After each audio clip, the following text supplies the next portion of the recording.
Ply farm owners and goat farmers, जिसके अंदर हमारा आज का टॉपिक है tackling common goat diseases in stall feeding system, उसका diagnosis, management and preventive strategies. इस लेक्चर का पहला सेशन आप सब लोगों ने यहाँ पे सुने। उम्मीद है काफ़ी इन्फॉर्मेटिव सेशन था। आप सब लोगों को बहुत सारी चीज़ें, नई चीज़ें सीखने का मौका मिला होगा। अल्हम्दुलिल्लाह, जैसे कि हमने इंट्रोडक्शन में बताए थे कि अब्दुल समद सर जो है ये एक ओशन ऑफ नॉलेज है, एक इल्म के समंदर है। हम लोग इससे कितना प्यास बुझा पाते हैं हमारे इल्म की, वो हमारे ऊपर है। हम लोग इसमें से कितनी अच्छी बातें ले पाते हैं और उसको एक पॉजिटिव तरीके से हमारे फार्म पे, हमारे मैनेजमेंट में इम्प्लीमेंट कर सके, ताकि हम हमारे फार्म का जो प्रोडक्टिविटी है, जो आउटपुट है, उसको और बेटर कर पाए। हमारा सेकंड सेशन शुरू होने से पहले मैं यहाँ पे, जैसा कि आपको बताया था कि बहुत सारे फार्मर्स का ये प्रॉब्लम रहता है कि कई बार उनको उनके वेटेरिनेरियंस जो है वो बोलते हैं कि आपको आपके गोट का कुछ ब्लड टेस्ट करा के देना है। और अक्सर ऐसे होता है कि उनके पास कोई सोर्स नहीं होता कि अगर हम लोग ब्लड टेस्ट कराना है तो किधर कराए, किस तरीके से कराए। क्योंकि वेटेरिनेरियन रिसर्च को लेके, इन्वेस्टिगेशन को लेके, डायग्नोसिस को लेके अभी भी हमारा जो एरिया है, भिवंडी परगा के तरफ का एरिया, महापोली साइड का एरिया, यहाँ पे बहुत अच्छे रिसर्च लेबोरेटरीज या एक्सरे सेंटर्स वगैरह हमारे पास मौजूद नहीं है। इसी सिलसिले में हम लोगों ने कम्युनिकेट करके एक पैथोलॉजिस्ट को यहाँ पे बुलाए हैं। हमने इस पैथोलॉजिस्ट को खास तौर से थोड़ा जल्दी आने के लिए बताए थे। हमारा सेमिनार स्टार्ट होने से पहले भी समद सर ने हमारे पैथोलॉजिस्ट के साथ कुछ टाइम गुजारे और उनको ट्रेन किए, उनको बातें बताए कि आपको क्या डायग्नोस करना है, किस तरीके से डायग्नोस करना है। तो मैं आपको उस पैथोलॉजिस्ट से भी अभी इंट्रोड्यूस करता हूँ। ये पैथोलॉजिस्ट आपके फार्म पे जब भी अगर कोई आपके वेटेरिनेरियन है या आपको रिक्वायरमेंट लगे कि आपको आपके गोट्स का ब्लड टेस्ट इन्वेस्टिगेशन करना है, तो ये आपको इंशाल्लाह एक बहुत ही रिजनेबल रेट में कलेक्शन करके भी लेंगे, या अगर आप ब्लड कलेक्ट करके भिवंडी तक भी डिलीवर कर पाएंगे तो ये आपको इमीडिएटली रिपोर्ट कुछ घंटों में आपके व्हाट्सएप पे भेजेंगे, या पर्सनल रिपोर्ट चाहिए, प्रिंटेड रिपोर्ट चाहिए तो वो भी आप तक पहुंचाएंगे। तो इन्वेस्टिगेशन वगैरह होते हैं, मैं अजय के थ्रू करवाता हूँ क्योंकि मुझे काफ़ी कॉन्फिडेंस है इनके ऊपर, इनकी रिपोर्टिंग के ऊपर। तो अजय को मैंने रिक्वेस्ट किया था कि कुछ चीज़ें हैं, इंस्ट्रूमेंट्स और डायग्नोस्टिक टूल्स जो है, जो सारे कंप्यूटराइज लेबोरेटरीज है, जो रिसर्च करना है, वो सारी चीज़ें आपके लैब में प्रेजेंट है।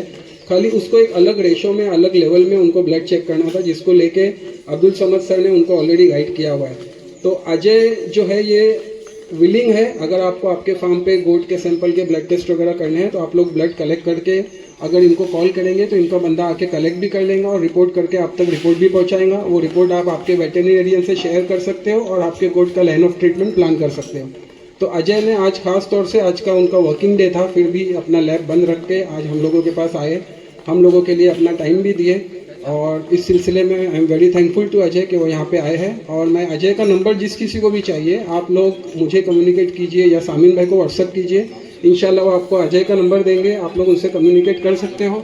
सर ने अजय को पर्सनली गाइड किया हुआ है कि क्या चेक करना है, किस तरीके से चेक करना है, तो वो इंशाल्लाह आपको प्रॉपर ब्लड इन्वेस्टिगेशन वगैरह करके देंगे। मैं अशरफ भाई से रिक्वेस्ट करता हूँ कि वो प्लीज़ एक बुके लें, और मैं सर से रिक्वेस्ट करूँगा, सर अजय भाई ने पर्सनली हमारे लिए टाइम दिया था, आप प्लीज़ अजय भाई को एक बुके प्रेजेंट करके फेलिसिटेट करें।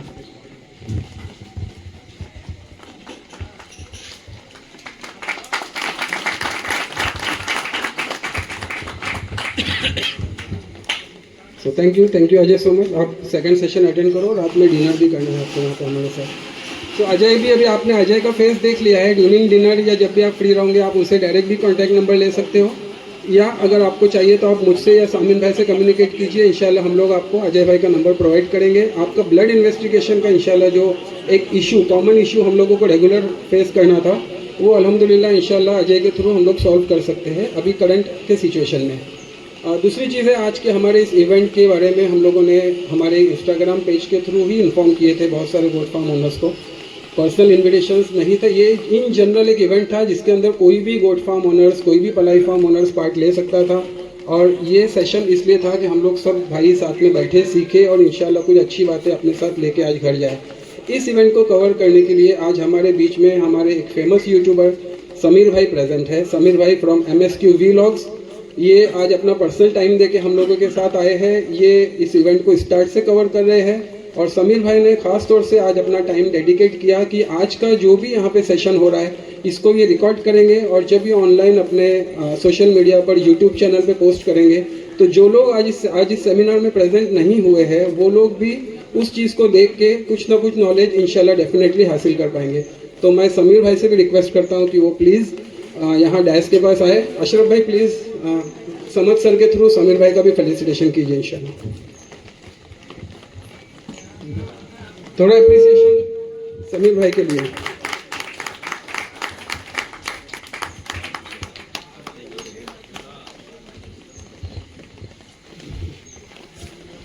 सो इन शॉर्ट जो इम्पोर्टेंट चीज़ है, हमने एक रेडियोलॉजिस्ट का भी अरेंजमेंट किया है, इंशाल्लाह वो भी ऑन वे थे जब तक पहुंचते। आज बारिश की वजह से थोड़ा मुंबई से लोगों को आने में यहाँ डिफ़िकल्टी हुई है, उसके बावजूद भी इतने सारे हमारे भाई यहाँ पर आज कुछ सीखने के लिए प्रेजेंट हुए हैं एक छोटे से इन्विटेशन पे।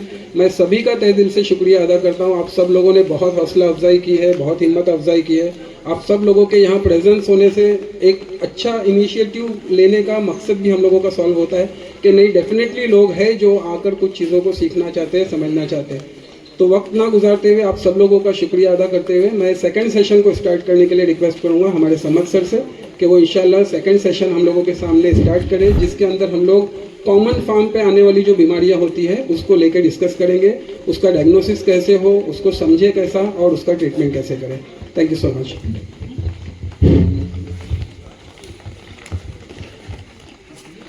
पिछले सेशन में हम लोग न्यूट्रिएंट के बारे में बात कर रहे थे, फीड के बारे में, कि कुछ नई टेक्नोलॉजी है जिसको इस्तेमाल करके हम रूमेन को बाईपास करके जो अच्छे प्रोटीन है, जो शुगर है, ग्लूकोज वगैरह हम लोग दे सकते हैं।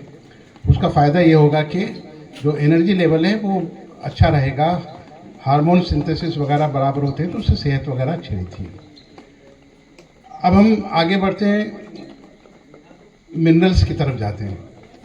तो ये एक बड़ा मिसकंसेप्ट है मिनरल्स के बारे में कि हर मर्ज़ की दवा है तो मिनरल मिक्सचर, नहीं समझा तो मिनरल मिक्सचर दे दो लेकिन लोग ये नहीं समझ पाते कि मिनरल मिक्सचर देने के जहाँ फ़ायदे हैं वहाँ नुकसान भी है। इन जनरल जो मिनरल्स जैसे कैल्शियम है, फास्फोरस है ना, मैग्नीशियम है, ये मेजर मिनरल्स में आते हैं। उसके बाद में ट्रेस मिनरल्स में आएगा लोहा, आयरन है, आयोडीन है, मैंगनीज है, क्रोमियम है, कोबाल्ट है, कॉपर है, ये सारे के सारे चीज़ें ट्रेस मिनरल्स में आए। इसकी ज़रूरत है, देना चाहिए बॉडी को, उसकी ज़रूरत है।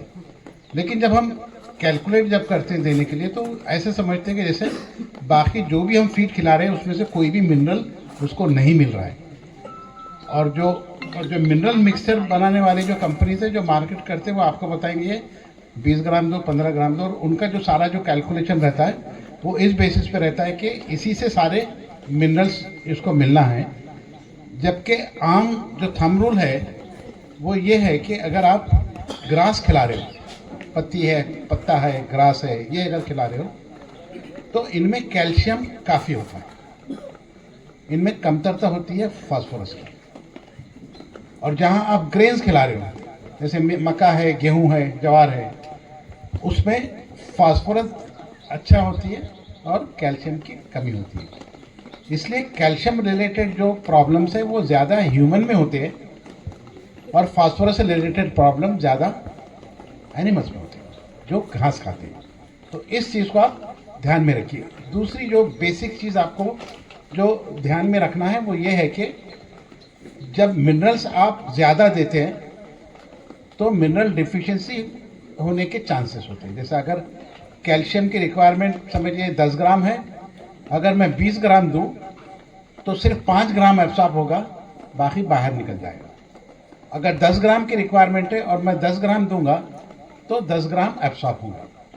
तो जब भी आप ज़्यादा कैल्शियम देते हो, ज़्यादा आयरन देते हो या ज़्यादा कुछ भी देते हो तो वो एब्सॉर्ब नहीं होते हुए बजाय एक्टिव एब्सॉर्प्शन के पैसिव एब्सॉर्प्शन हो जाता है। तो इसलिए जो रिप्रेजेंटेटिव्स आपके पास आते हैं और बताते हैं कि ये भी कैल्शियम दो, वो भी कैल्शियम दो, तो थोड़ा सा बैठ के आपको ये सोचना चाहिए कि कैल्शियम मेरे फीड में से कैल्शियम कितना जा रहा है और उसमें कुछ कमी अगर है तो मैं कितना खिलाऊंगा, ये आपको डिसाइड करना है। और जैसा कि मैंने बताया कि फास्फोरस का सबसे बड़ा प्रॉब्लम है और जो भी मिनरल मिक्सचर बाजार में अवेलेबल है वो कैल्शियम और जैसे डाई कैल्शियम फॉस्फेट। अब प्रॉब्लम है कि डाई कैल्शियम फॉस्फेट में 2 calcium 1 phosphorus, already calcium double है और फास्फोरस एक ही है। तो आपको कुछ ऐसे भी सॉल्ट देने चाहिए जिसके अंदर कैल्शियम ना हो, आप डायरेक्टली फास्फोरस दे रहे हो। तीसरा जो इम्पॉर्टेंट जो इशू है वो ये है कि मैग्नीशियम। मैग्नीशियम बहुत इंपॉर्टेंट है रूमिनेंट्स के लिए, जो हमेशा नेग्लेक्ट होता है। कैल्शियम और फास्फोरस का तो कम से कम ऐसे है कि बोन में कैल्शियम फास्फोरस बॉडी के अंदर कार्टिलेज में काफ़ी रहता है और जब भी ज़रूरत हो वहाँ से निकल के ब्लड में आता है, लेकिन मैग्नीशियम का कोई स्टोर हाउस नहीं है। इसलिए जो जानवर है, आपका जो बकरी है, बकरा है, वो डे टू डे जो खा रहा है उसमें से जो मैग्नीशियम मिल रहा है उस पर डिपेंड है। तो मान लो अगर आपका बकरा 5 दिन अगर चारा नहीं खा रहा है तो मैग्नीशियम डेफिशिएंसी पक्की है, तो आपको वहाँ मैग्नीशियम का सप्लीमेंट देना पड़ेगा। तो एक तो इसके अंदर से आपको जो लेसन देना है वो ये है कि मिनरल मिक्सचर ऐसे मत समझिए कि हर मर्ज की दवा मिनरल मिक्सचर है और जितना आप मिनरल मिक्सचर देंगे उतनी अच्छी हेल्थ होगी, ऐसे बिल्कुल नहीं है। जब आप अच्छा बैलेंस फीड दे रहे हैं तो आपको बेयर मिनिमम कैल्शियम की जरूरत पड़ती है। कैल्शियम की जरूरत कहाँ पड़ती है? जहाँ बकरी है और दूध दे रही है, तो वहाँ पर चूंकि लॉस कैल्शियम दूध के अंदर बाहर निकल रहा है बॉडी के, तो वहाँ आपको कैल्शियम देना है। अब अगर बॉडी के मेरे बोन बन गए, कार्टिलेज बन गए और मैं जो खा रहा हूँ उसमें से कैल्शियम मिल रहा है, तो कैल्शियम बाहर निकलने का तो कोई चांस ही नहीं। यूरिन में कैल्शियम नहीं है ना, दूध अगर कोई दे नहीं रहा है या दे नहीं रही है तो वहाँ कैल्शियम जाने का सवाल पैदा नहीं होता। तो लॉस कैल्शियम का कम हो रहा है। तो इसके लिए आपको थोड़ा सा ये चीज़ का ध्यान रखना चाहिए कि जो नॉन लैक्टेटिंग है, जो नहीं दूध देने वाले, उनमें जो कैल्शियम की रिक्वायरमेंट है वो जितनी है उतनी ही इनको मिलनी चाहिए। जहाँ भी आपका बकरा 5 या 6 दिन अगर चारा नहीं खा रहा है तो वहाँ आपको एक 5 ग्राम मैग्नीशियम सल्फेट या मैग्नीशियम ऑक्साइड आप फीड में मिला के आप दे सकते हैं। और दूसरा एक सॉल्ट बाजार में भी मिलता है, मैग्नीशियम फॉस्फेट। तो उसमें आपको दोनों भी, मैग्नीशियम भी मिल रहा है और फॉस्फोरस भी मिल रहा है। ये बाजार में जाएंगे आप तो 450 ग्राम का पैकेट मिलता है, आप 5-5 ग्राम और 5 से 10 ग्राम अगर आप खिलाएंगे तो मैग्नीशियम भी मिलेगा, फॉस्फोरस भी मिलेगा। आप जो मिनरल मिक्सर खिला रहे हो उसमें थोड़ा सा ऐड कर देना और ये खिला देना। अब ज़्यादा कैल्शियम की वजह से जो प्रॉब्लम जो क्रिएट हो रहे हैं वो एक ये है कि बोनी एक्सोस्टोसिस होता है। उसमें कैल्शियम जब जमा होना शुरू हुआ तो ऐसे न्यूड्यूल्स जॉइंट के अंदर होते हैं और फिर वो आपके जो बकरों के अंदर जो बहुत सारे आर्थराइटिस के प्रॉब्लम, लेमनेस के प्रॉब्लम, खड़े नहीं रह रहा है, जॉइंट के अंदर एंकोलोसिस हो रही है, पैर को ऐसे रखा है, ये बहुत सारे प्रॉब्लम्स मिनरल रिलेटेड भी है। और एक बार ज़्यादा आपने कैल्शियम खिला दिया और कैल्शियम जाके डिपॉजिट हो गया तो उसको सिवाय सर्जरी के निकालने का कोई दूसरा तरीका नहीं है। इसलिए शुरू से आपको मिनरल मिक्सचर के ऊपर आपको ध्यान रखना पड़ेगा। दूसरा ये कि मिनरल मिक्सचर में बाकी काफ़ी इंटरेक्शंस होते हैं, तो इसके लिए आपको जो मिनरल मिक्सचर जो देना है वो एक अच्छी कंपनी का आप दो। कम से कम एक चीज़ आप ज़रूर पूछना चाहिए। जब अशरफ भाई ने बताए थे कि उनके पास का मिनरल मिक्सचर है तो सबसे पहले मैंने उनसे यही पूछा था कि मुझे ये बताओ कि फास्फोरस का आपके पास क्या सोर्स है, कौन सा सोर्स कर रहे हो। ये सारे के सारे जो बड़े बड़े जो कंपनीज हैं, मल्टीनेशनल है, ये सारे रॉक फास्फेट इस्तेमाल करते हैं। रॉक फास्फेट में फ्लोराइड होता है और ये जो फ्लोराइड है बॉडी में जाके कैल्शियम को एक्सक्रीट करके डिपॉजिट करता है। इसलिए देखा होगा बिहार में, यूपी वगैरह में कुछ ऐसे गांव हैं जिसमें पानी में फ्लोरीन ज़्यादा है, तो जितने बच्चे हैं सारे के सारे के पैर ऐसे टेढ़े हैं, इसलिए कि कैल्शियम नहीं है, फ्लोरीन जमा है और वो जो बॉडी का वेट है उसको बर्दाश्त नहीं कर पाते, इसके लिए पैर ऐसे टेढ़े हो जाते हैं। तो मिनरल मिक्सचर आप जब भी खरीदेंगे तो ऐसे कंपनी से खरीदो जो रॉक फास्फेट इस्तेमाल नहीं करता है, और उनसे ये ज़रूर पूछना कि आपके मिनरल मिक्सचर में फ्लोरीन का लेवल कितना है वो हमको बताइए, है ना। अरे वो एक्सेप्टेबल लेवल है कि एक्सेप्टेबल लेवल के ऊपर है। अब ये ज़रूरी नहीं है कि मल्टीनेशनल कंपनी का अगर कोई मिनरल मिक्सचर है तो वो भी मल्टीनेशनल स्टैंडर्ड का होगा। ये सारे के सारे मल्टीनेशनल भी जो गांव के जो छोटे मोटे जो सोर्सेस रहते हैं वहीं से बनवा के अपना ठप्पा लगा के बेचते हैं। तो इस आप उसमें नहीं रहना क्या एक बहुत बड़ी कंपनी है तो इसका मिनरल मिक्सचर भी बहुत अच्छा होगा। दवाओं का भी आज यही हाल है। ये सारे के सारे मल्टीनेशनल कंपनीज अपना खुद का मैन्युफैक्चर नहीं करते, ये बिल्कुल छोटे छोटे जो सप्लायर्स हैं उनके पास जाके मैन्युफैक्चर करवाते हैं। उनके प्राइजेस अगर देखेंगे तो आप डबल 1.5 टाइम डबल रहते हैं, इसलिए कि वो ब्रांडिंग और बाकी के उनके सैलरीज वगैरह। तो आपको सिर्फ ये देखना है कि जो दवाएं इस्तेमाल कर रहे हैं, जो मिनरल मिक्सचर इस्तेमाल कर रहे हैं, उसमें आप ज़रूर उनसे सवाल कीजिए कि इसमें क्या है, इसमें बराबर है क्या। और जब आप इस्तेमाल करते हो तो आपको समझ में आता है कि इसका जो है तो असर हो रहा है नहीं हो रहा है। मिनरल मिक्सचर में वही प्रॉब्लम आता है, आपको समझ में नहीं आता है कि इसका सचमुच फ़ायदा हो रहा है या नहीं हो रहा है। अब हम चलते हैं थोड़ा सा बीमारियों की तरफ। मिनरल मिक्सचर का भी एक हो गया इशू सॉल्व। तो आपके पास अगर एनिमल न्यूट्रिशनिस्ट अगर है आपके रोल पर, मुझे पता है कि बहुत सारों के पास है, वो 3 महीने में 6 महीने में आपके पास विजिट करते हैं न्यूट्रिशन के जो एक्सपर्ट है, तो आप उनसे अपना जो फार्मूलेशन है वो फार्मूलेशन का आप उनसे एटलीस्ट केमिकल एनालिसिस अगर नहीं करते हो, मेरा तो बोलना है कि आप कम से कम एक बार तो भी अपने फीड का लैब में भेजकर एनालिसिस करना ज़रूरी है। इसलिए कि आप उस पर इतना पैसा खर्च कर रहे हो तो उसमें क्या है इतना तो मालूम होना चाहिए आपको, क्या ज़्यादा है और क्या कम है, उस हिसाब से आप उसको एडजस्ट कर सकते हैं। तो आप ये करवाइए, उसमें फिर बाकी के मिनरल्स भी आप करवाइए, भले से ट्रेस मिनरल्स नहीं भी कराए तो चलेगा, लेकिन आप जो प्रॉक्सिमेट जो एनालिसिस जिसको बोलते हैं वो लैब के अंदर से आप करवाते हैं। बॉम्बे में भी लैब है, उसके बाद पूना में बहुत सारे लैब्स हैं जिसमें आप भेज के अपना फीड का जो सैंपल है भेज के आप एनालिसिस आप करवा सकते हैं। बीमारियों में अभी ऐसा है कि जो मैं देख रहा हूँ, जो पलाई के जो फार्म्स है उसमें आमतौर पर कौन कौन सी बीमारियां नज़र आती है। एक तो ये कि निमोनिया बड़ा कॉमन है, और निमोनिया का जो सिम्टम है वो ये है कि बुखार आ रहा है, और बुखार आने के बाद में वो जो है तो उसको सांस में डिफ़िकल्टी हो रही है। अब ये सांस में जब डिफ़िकल्टी होती है तो बकरा जो है तो सांस पहले तो नाक से सांस ज़्यादा तो लेता है, तो आप उसको देखते हैं उसकी जो नॉस्ट्रिल है वो ज़्यादा चलती है और ज़ोर से फिर वो सांस ले रहा है। ये निमोनिया की पहली स्टेज है। ये स्टेज जब होगी तो हम इसको बोलेंगे कि ये अपर रेस्पिरेटरी ट्रैक्ट इन्फेक्शन है। अपर रेस्पिरेटरी में लंग के ऊपर का या लंग के जो ऊपर के हिस्से है उसके निमोनिया का ये आपको जो है तो सिम्टम नज़र आ रहा है। सेकेंड स्टेज में जब निमोनिया ज़्यादा बढ़ जाता है तो फिर बकरा जो है तो मुंह से सांस लेना शुरू करता है, मुंह खोल के।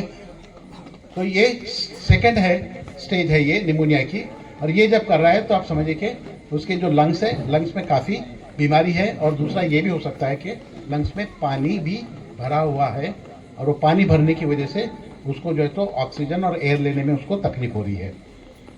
अब निमोनिया जो होता है वो 2 चीज़ों की वजह से हो सकता है।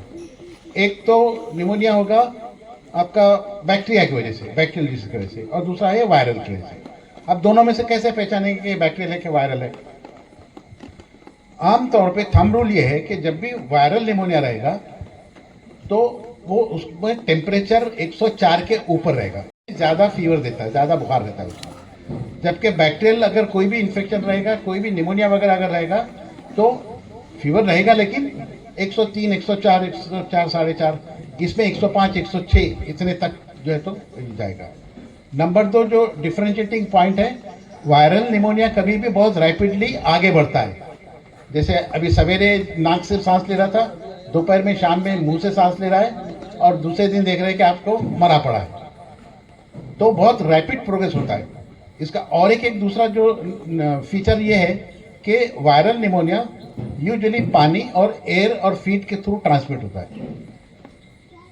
तो आज अगर आपको एक केस दिखा तो आपके फ्लॉक में दूसरा केस दूसरे दिन, तीसरे दिन आपको दिखेगा, एक से फिर दूसरा, तीसरा। जब रैपिडली स्प्रेडिंग अगर कोई भी अगर बीमारी है निमोनिया की तो आप ये समझिए कि ये वायरल इन्फेक्शन हो सकता है, और वायरल इन्फेक्शन की आपको ट्रीटमेंट करनी है। चूँकि आपके पास ज़्यादा एनिमल्स है इसलिए आपके लिए ये भी इम्पोर्टेंट है मालूम करना कि सचमुच वायरल है क्या। ये तो एक थंब रूल बताया मैंने कि भाई टेम्परेचर और बाकी की चीज़ें देखकर। तो बेस्ट चीज़ ये है कि आपके पास अगर 3 से ज़्यादा अगर बकरे बीमार हो एक पर्टिकुलर सिम्टम के, तो आप पहला काम ये करिए कि उसका ब्लड कलेक्ट करिए और लैब में भेज दीजिए। सिंपल ये देखने के लिए कि जो WBC काउंट है वो ज़्यादा है या कम है। मैं आपको एकदम मोटे मोटे बता रहा हूँ कि WBC काउंट ज़्यादा है या कम है। WBC काउंट अगर ज़्यादा है तो बैक्टीरियल इन्फेक्शन, WBC काउंट अगर कम है तो वायरल इन्फेक्शन। तो 3 से ज़्यादा अगर है तो आप ब्लड टेस्ट करवा लेंगे तो आपको एक पक्का यकीन हो जाएगा कि भाई मैं कौन सी बीमारी से मुझे जूझना है, और बाकी के जो एनिमल्स हैं उनको मुझे क्या करना है आगे ये सिम्टम। तो ये एक्सपीरियंस आपको टेस्टिंग के साथ आहिस्ता आहिस्ता आपके फार्म का आपको हासिल करना है, तो आपको फिर डायग्नोसिस के अंदर अच्छा हो जाएगा। हर केस का ब्लड भेजने की ज़रूरत नहीं है आपको। एक बार पैटर्न आपको पता चल गया कि ये पैटर्न से अगर है तो बैक्टीरियल काउंट के ऊपर से मैं बोलूँ कि वायरल डिसीज हो सकती है, तो अपना सीधा आप बाद में वायरल एंटीवायरल आप ट्रीटमेंट कर सकते हैं और बैक्टीरियल अगर है तो कर सकते हैं। दूसरा जो और एक है बीमारी जो होती है वो है प्रोटोजोल इन्फेक्शन। ये प्रोटोजोल इन्फेक्शन है, बारीक बारीक जो प्रोटोजोआ होती है टिक्स के थ्रू आते हैं, जो गोचली जिसको बोलते हैं ना, वो अगर बॉडी में अगर लग जाए तो इनके जो पैरासाइट है वो इसकी जो गोचर जो है उनके जिस्म में ये मल्टीप्लाई होते हैं और वो ब्लड सक करते हो। जब ब्लड सक करेंगे, खून जब करेंगे, तो उनके सलाइवरी ग्लैंड से वो ये पैरासाइट को अंदर ट्रांसमिट, जैसा मलेरिया कैसा मॉस्किटो से ट्रांसमिट होता है, उसी तरह से टिक से ये टिक रिलेटेड जो बीमारियां हैं वो ट्रांसमिट होती है। अभी आजकल जो ज़्यादातर हम लोग जो बकरों में देख रहे हैं वो दो टाइप की बीमारी है ये प्रोटोजोल जो है। एक तो बवेशिया कॉमन है। बवेशिया में ऐसे होता है कि फीवर हाई आता है, उसके बाद में लिम्फ नोड जिसको हुदूद बोलते हैं ना, आपने कभी देखा होगा कि तो हाथ लगा के देखो आप, तो ये यहाँ पर एक हुदूद रहेगा, यहाँ एक रहेगा, और यहाँ के ऊपर जो फीमोरल जिसको बोलते हैं यहाँ दो रहेंगे। तो अगर आप हाथ लगा के देखेंगे तो आपको उमूमन ये जो लिम्फ नोड है, जो हुदूद है, वो आपको बिल्कुल बारीक से लगते हैं, लेकिन ये जब बीमारी होती है तो वो थोड़े से फूल जाते हैं, इस वजह से कि वो जो पैरासाइट है वो वहाँ पर उनकी ग्रोथ हो रही है, वहाँ मल्टीप्लाई हो रही है, तो वो थोड़े से बढ़ जाते हैं, गांठ बढ़ जाती है जैसे। और कुछ केसेस में पेशाब में खून आना लगता है, लाल टाइप की जो पेशाब, कॉफ़ी कलर की जो पेशाब होती है वो होती है। ये अगर है तो प्रोटोजोल इन्फेक्शन है। बारिश वगैरह जब होती है उसके अंदर अगर बकरे भीग रहे हैं तो इसमें एक बैक्टीरिया है जिसका नाम है लेप्टोस्पायरा, वो होने के चांसेस है बारिश में अगर भीगते हैं तो लेप्टोस्पायरोसिस के जो सिम्टम है वो भी यही है, हाई फीवर, आँख वगैरह जब देखेंगे तो एकदम कंजेस्टेड लाल लगेगा, आपको चट्टे चट्टे आपको दिखेंगे बॉडी के अंदर।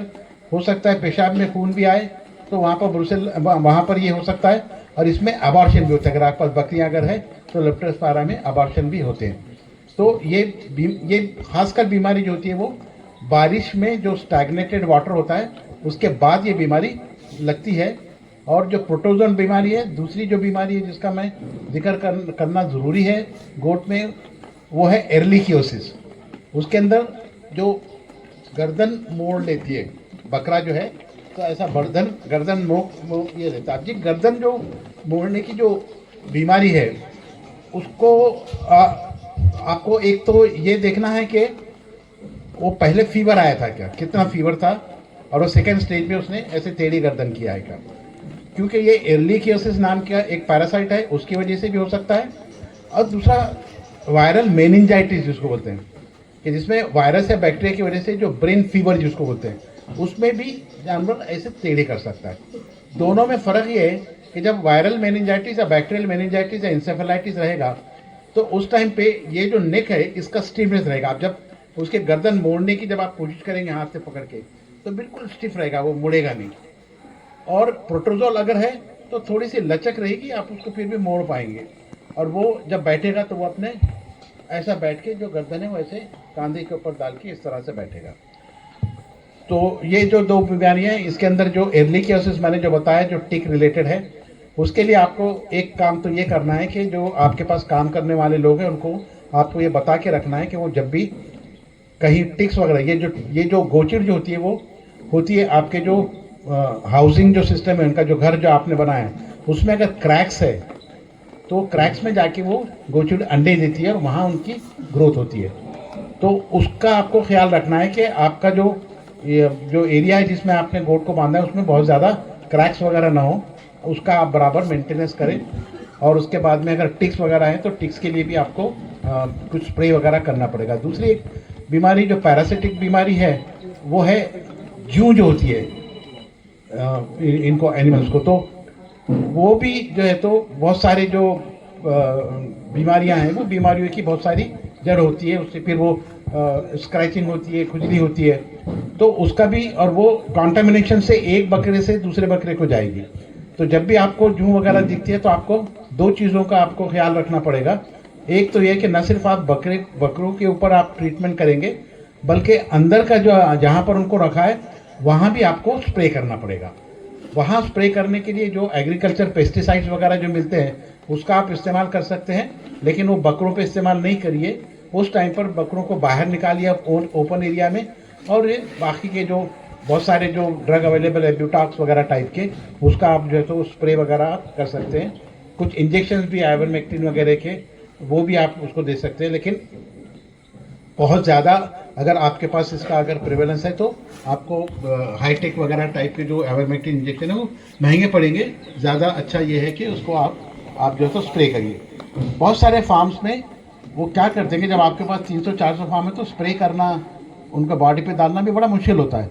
तो वो क्या करते हैं कि वॉक इन सिस्टम बनाते हैं। और वॉक इन सिस्टम में ऐसे होता है कि थोड़ा सा एक टनल टाइप है जिसमें पानी और आपका जो भी आप दवा डालें वो डाल देते हैं, और उसके बीच में से आप अपने जो बकरे हैं उनको एक सिरे से लेके दूसरे सिरे तक ले जाते हैं। तो उसमें होता है ऐसा है कि वो सारा बदन उनका, वो जो उसके अंदर आपने जो मेडिसिन डाला है उससे भीग जाता है और टिक का जो है तो प्रॉब्लम आपका सॉल्व हो जाता है। उसी तरह से अगर लेमनेस का प्रॉब्लम है आपके पास, बहुत ज़्यादा आपके बकरे जिनको फुट के प्रॉब्लम है और आप जब उनको देखते हैं तो अंदर पस वगैरह दिखता है, तो इसमें अगर ज़्यादा अगर है तो आपको एक एक जो बकरा है उसको आप ट्रीट अगर करते बैठेंगे तो उसका कोई एंड ही नहीं है। तो उसमें भी यही काम कर सकते हैं आप। एक तो फुट मैट लगा सकते हैं कि जहाँ पर वो चलते फिरते हैं तो उसमें एक फुट मैट और उसमें कोई डिसइंफेक्टेंट एंटीबैक्टीरियल वगैरह सोख करके अगर डाले तो वो उसके ऊपर से जब पास होंगे तो ऑटोमेटिकली वो जो डिसइंफेक्टेंट है वो उनके जो हूफ है उसको मिलेगा, या नहीं तो वो जो छोटा सा जो इतना सा जो टनल बनाते हैं जिसमें से उसको लेके जाएंगे, वो भी इसके लिए बहुत कारगर रहता है। तो ऐसे चीज़ों की फैसिलिटीज़ अगर आपके पास बड़ा फार्म है तो आप क्रिएट करके रखना चाहिए ताकि आपको इस टाइप के जो ट्रीटमेंट है उसको करने में आपको फैसिलिटी। वैक्सीनेशन तो ऑलरेडी बता दिया मैंने कि आपको जो वैक्सीनेशन करने हैं वो फुट एंड माउथ डिसीज़ का और पीपीआर का वैक्सीनेशन करना है। फुट एंड माउथ का जो वैक्सीनेशन है आप मिनिमम 6 महीने में एक बार आप वैक्सीनेशन ज़रूर करिए, क्योंकि इम्यूनिटी जो तो बार बार जब करेंगे तो ही इसकी अच्छी इम्यूनिटी डेवलप होती है। वरना आप अगर साल में एक ही बार अगर एफएमडी वैक्सीनेशन अगर करते हैं तो दूसरे बार एफएमडी हो सकती है, उसकी सीवियरिटी कम होगी मगर एफएमडी आएगी। पीपीआर का वैक्सीनेशन आप एक ही बार कर सकते हैं। गोट पॉक्स का वैक्सीनेशन आप जरूर करिए, इसलिए कि आजकल लंपी स्किन डिसीज़ के लिए गोट पॉक्स का वैक्सीनेशन हम कैटल में कर रहे हैं, और उस वजह से गोट पॉक्स का आउटब्रेक भी हो सकता है। एक्थाइमा जो दूसरी बीमारी जिसमें मुंह पे सूज आ जाती है, लिप्स पूरे सूज जाते हैं, वो भी एक वायरल डिसीज़ है जो पॉक्स फैमिली की है।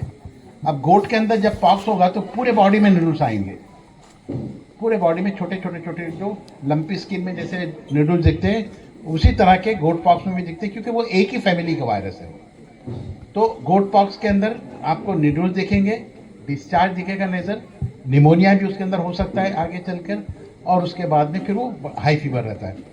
तो जो वायरल है उसके अंदर एक जनरल जो स्ट्रैटेजी हम लोगों ने बनाई ट्रीटमेंट की वो ये है कि अगर यंग वन है, छोटा है 3 महीने के नीचे, और उसको अगर वायरल इन्फेक्शन है जो 105-106 टेम्परेचर ज़्यादा है और निमोनिया भी लग रहा है या बाकी के और भी सिम्टम्स है, तो वहाँ पर आप एक इंजेक्शन अवेलेबल है बाज़ार में एसाइक्लोवीर, जो एंटीवायरल है एसाइक्लोवीर। वो एसाइक्लोवीर का इंजेक्शन आप आईवी पहला देंगे और बाद में आप उसको सेकेंड इंजेक्शन भी एसाइक्लोवीर का पहले दिन और सेकेंड डे से अगर आप नाइट्रोमिथिलिन ग्लूकोज देते हैं तो वायरल इन्फेक्शन कम हो जाता है। तो निमोनिया जो है तो आजकल हम लोग जो देख रहे हैं वो ज़्यादातर निमोनिया वायरल निमोनिया नज़र आ रहा है, और वायरल का इन्फेक्शन अगर स्टार्ट में अगर आप बराबर नहीं करते हैं तो फिर वो सेकेंडरी बैक्टीरियल इन्फेक्शन से और ज़्यादा प्लेरोनिमोनिया वगैरह हो सकता है। उसी तरह से गोट में एक प्लेरोनिमोनिया जो पीपीएलओ जिसको बोलते हैं उस टाइप का भी निमोनिया गोट के अंदर काफ़ी कॉमन है। उसके पहचानने का तरीका यह है कि एक साथ बहुत सारे जानवर आपके निमोनिया से असरअंदाज होंगे। तो बहुत सारे जो जानवर हैं उनमें फीवर भी लगेगा, बहुत सारे बग्स में फीवर भी लगेगा, निमोनिया के सिम्टम्स लगेंगे। तो ये जो है तो एक माइकोप्लाज्मा का जो बैक्टीरिया है उसकी वजह से इन्फेक्शन होता है, और माइकोप्लाज्मा के लिए जो एंटीबायोटिक की जो रिक्वायरमेंट है वो थोड़ी सी अलग रिक्वायरमेंट है। तो आपको जो बेटा आप उनसे जब बात करेंगे तो वो आपको माइकोप्लाज्मा अगर है तो क्या देना है वो आपको फिर बता सकते हैं। दूसरी जो ज़्यादा जो बीमारी हम लोग जो देख रहे हैं वो है फुट रिलेटेड प्रॉब्लम ज़्यादा लग रहा है। अब मैं किसी भी प्लाई फार्म पे जाऊंगा तो सबसे पहले ये बोलेंगे सर पैर का क्या करें हम लोग, पैर का बहुत बड़ा प्रॉब्लम है। उसकी दो वजूहत नजर आती है। एक तो ये है कि इनको हम लोग जो इंटेंसिव फार्म में जो रखते हैं, वो जो सरफेस है जिस पे वो रहते हैं वो हार्ड है। अब इनकी बॉडी देखो, आपके पास के जो बकरे हैं उनका वजन है 60 kilo, 70 kilo, 80 kilo, even 100 kilo के ऊपर भी। और चारों जो पैर है वो पैर का शेप देखो, वो चारों पैर पे इनका पूरा जो ये वो जो चारों पैर है उसी पे पूरा उनका वजन है, और वो नीचे का जो सरफेस है वो हार्ड है, और वो नीचे का जो सरफेस है वो हार्ड है, और उस वजह से उनके जो पैरों पे है वो प्रॉब्लम, वो आर्थराइटिस का जो प्रॉब्लम है वो आ रहा है। तो आर्थराइटिस के जो पलाई के जो फार्म हैं उनके अंदर जो आर्थराइटिस हो रहा है वो ज़्यादातर ट्रॉमेटिक आर्थराइटिस है, वो बैक्टीरियल आर्थराइटिस बहुत कम है।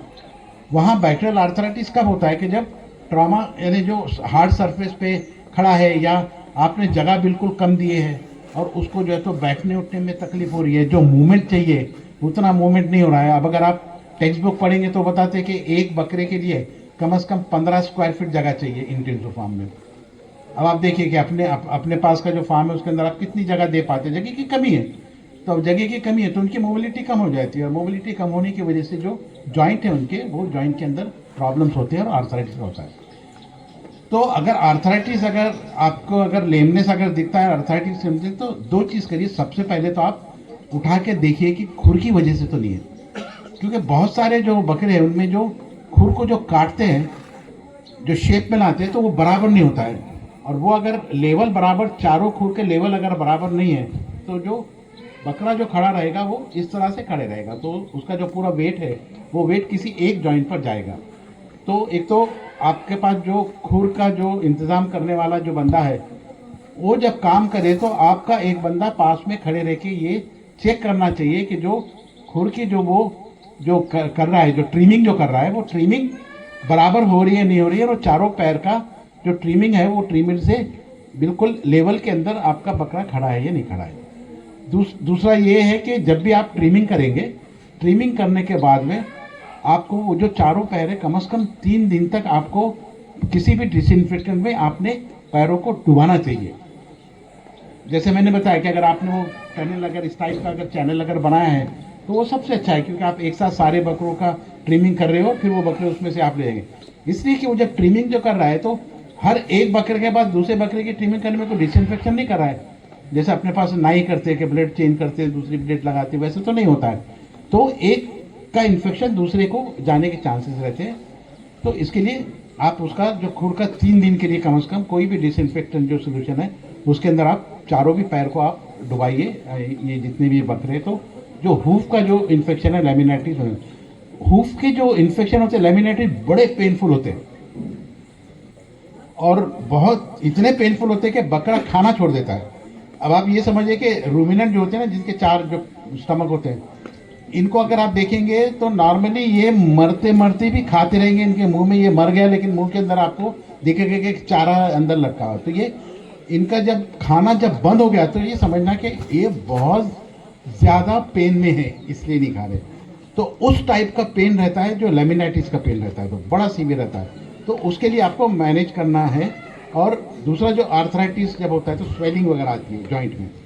जब भी स्वेलिंग आती है तो हाइग्रोमा बोलते हैं उसको, है ना, सामने के नी जॉइंट में आएगा या पीछे के जॉइंट में आएगा। होने के बाद में जब आप दबा के देखते हो तो लगता है कि कोई फ्लूइड है अंदर।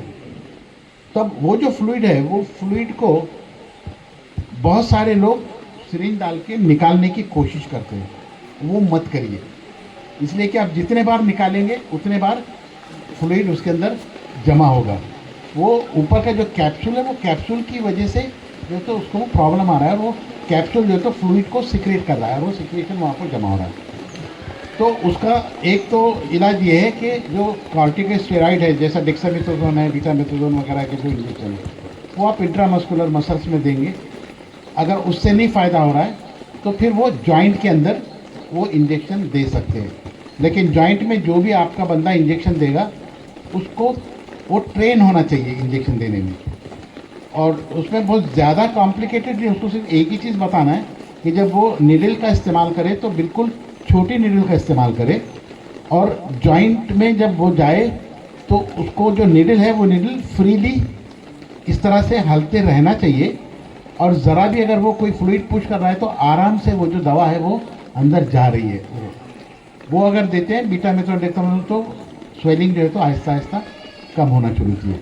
और ये जो मेजर प्रॉब्लम है ये ट्रॉमेटिक प्रॉब्लम है, और इसका जो फाइनल जो इलाज है वो ये है कि आप देखिए कि आपके पास में हाउसिंग सिस्टम में जहाँ आप उनको बांध रहे हैं वहाँ क्या प्रॉब्लम है।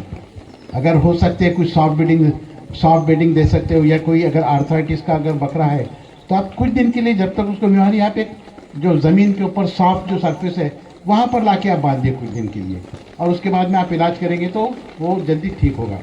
और दूसरी एक लैमिनाइटिस या लेमनेस का जो प्रॉब्लम है वो जो मैंने बताया वो एक्सेस कैल्शियम की वजह से। तो आप एक्सेस कैल्शियम की तरफ आप नज़र करेंगे, जो हाउसिंग जहाँ पर बैठ रहे हैं जो तख्त वगैरह है उसका स्पेस कितनी है उसकी तरफ आप देखेंगे, और अगर हो सके तो आप उसको सॉफ्ट बेडिंग के ऊपर आप उसको ट्रांसफ़र करेंगे। तो ये तो एक तो निमोनिया इनकी आम बीमारी है, दूसरा जैसे मैंने बताया कि मेनिंजाइटिस की एक आम बीमारी है बकरों में, इंसेफेलाइटिस की एक बीमारी है, और तो कोई ज़्यादा मुझे नहीं लगता कि इतने इंडाइजेशन जो डाइजेशन के जो प्रॉब्लम है वो होती है। उसका जो असल वजह है मैंने बताया कि वो जल्दी आप फीड को अगर स्विच करते हैं तो वहाँ पर फिर प्रॉब्लम होगा, और रूमेन का एसिडोसिस होगा, और एसिडोसिस भी की वजह से भी इनका जो वेट गेन वगैरह कम होता है। तो आपको अगर पॉसिबल है तो दिन भर में अगर जो भी इनको खिलाना है अगर आप टोटल मिक्स करके अगर खिला सकते हैं। मुझे पता है कि इसमें काफ़ी प्रॉब्लम्स आते हैं क्योंकि गोट सॉर्टिंग भी करती है ना, इधर से जो अच्छी चीज़ है उसको पिक कर लेती है, बाकी चीज़ को नहीं पिक करेगी, वो सारे प्रॉब्लम्स आते हैं। लेकिन अगर आप एक ही टाइप का फीड मिक्स करके अगर आप दिन भर अगर आप खिला सकते तो वो सबसे अच्छी बात है। अब फीडिंग कितने बार करनी चाहिए, कितने बार इनके सामने रखनी चाहिए, एक तो ये है कि रूमिनेंट जितने भी हैं इनको, ये जब जानवर जंगल में जब रहते थे तो इनको सारा डर ये रहता था कि कोई शेर और कोई ये आके तो ना खाए। तो इनकी जो आदत है, नॉर्मल जो नेचुरल आदत है वो ये है कि थोड़ा सा खाना, जाकर कोने में जहाँ पर सेफ जगह है वहाँ जाकर बैठना, और फिर से जुगाली करना है ना। जुगाली जो करते हैं वो इसलिए कि डर के मारे जितना अवेलेबल है पहले खा लो, और फिर जाके कोने में बैठ के फिर से वापस लेकर आओ और उसकी फिर जुगाली करो। तो ये जो जानवर है इनको जुगाली करने के लिए सफिशिएंट स्पेस लगता है। तो वो स्पेस अगर आप नहीं प्रोवाइड करेंगे तो इनकी जुगाली नहीं होगी। दूसरा जो एसिडोसिस और इंडाइजेशन रिलेटेड जो प्रॉब्लम्स आते हैं उसकी एक दूसरी भी वजह ये है कि लोग उम्र ये समझते हैं कि बकरों को जब कोई भी हम फीड देते हैं अगर वो जल्दी खा रहा है तो फीड अच्छा है। नहीं, फीड वो अच्छा है जो बकरा देर तक चबा चबा कर खाए, इसलिए कि जब वो चबा चबा कर खाएगा तो थूक निकलेगा, और थूक सबसे बेहतरीन बफर है डाइजेशन के लिए। जो पहला जो उसका पेट है तो उसका जो pH 6.2 6.4 रहना चाहिए वो थूक की वजह से होता है।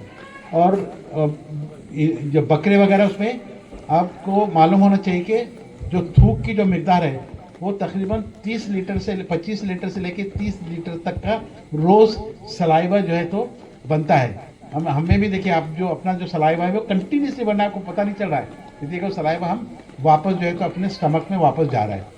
और वो जो सलाइवा है वो आप जब ड्राई फाउडर उसको जब खिलाएंगे और वो ज़्यादा देर जब चबाएगा तो सलाइवा होगा। तो आप पत्ती का साइज़, चैफ साइज़, आप जो ग्रेन्स वगैरह खिला रहे हो उसका साइज़, पार्टिकल साइज़, ये जानवरों में बहुत इंपॉर्टेंट है। जितना पार्टिकल साइज़ आप थोड़ा सा बड़ा रखेंगे उतना अच्छा है, जितना पार्टिकल साइज़ कम करेंगे उतना ज़्यादा फर्मेंटेशन होगा और एसिडोसिस होगा। तो थोड़ा सा आप अपनी जो फीड है उसकी तरफ आप ध्यान देंगे तो जो डाइजेस्टिव रिलेटेड प्रॉब्लम है वो कम होंगे। दूसरा, डायरिया भी इनके अंदर काफ़ी कॉमन है। वो जो डायरिया होता है या तो बैक्टीरियल डिजीज़ की वजह से होता है या वायरल में मोस्टली PPR, और अगर उनका प्रॉपर वैक्सीनेशन अगर आप कर रहे हो तो ये वो नहीं होगा। दूसरा है डायरिया जो होता है वो होगा बैक्टीरियल डिसीज़ की वजह से, साल्मोनेला है ना, उसके बाद में और बाकी के E. coli वगैरह जो इन्फेक्शन है उसकी वजह से होता है।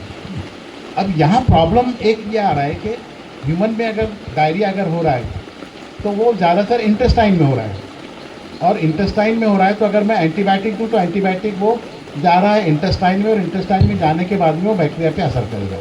अब यहाँ अगर मैं एंटीबायोटिक ओरल दूंगा तो जो पहला कंपार्टमेंट है वहाँ बैक्टीरिया है, जो अच्छे बैक्टीरिया है ना, जो डाइजेशन कर रहे हैं। अब अगर मैं ओरल एंटीबायोटिक दूंगा तो वो एंटीबायोटिक अच्छे बैक्टीरिया और बैड बैक्टीरिया में डिफ्रेंशिएट नहीं करेगा, तो वो जो अच्छे जो बैक्टीरिया बेनिफिशियल मिलेगा उसमें भी असर करेगा। यही वजह है कि आपको जहाँ तक हो सके ओरल एंटीबायोटिक आपको अवॉइड करना है, एक्सेप्ट सल्फोनामाइड जो है तो वो आप दे सकते हैं। सल्फा के जो टैबलेट वगैरह आते हैं, सल्फा के जो ओरल के जो ड्रग्स आते हैं वो दे सकते हैं, लेकिन सल्फा और ट्राइमेथोप्रिन जैसे सेप्टान टाइप के या ये ओरिप्रिम टाइप के जो टैबलेट वगैरह आते हैं उसमें सिर्फ सल्फा काम का रहता है, ट्राइमेथोप्रिन बिल्कुल एब्सॉर्ब नहीं होता। इसके लिए वो अगर आप देंगे ट्राइमेथोप्रिन तो रूमेन के बैक्टीरिया पे इफेक्ट करेगा।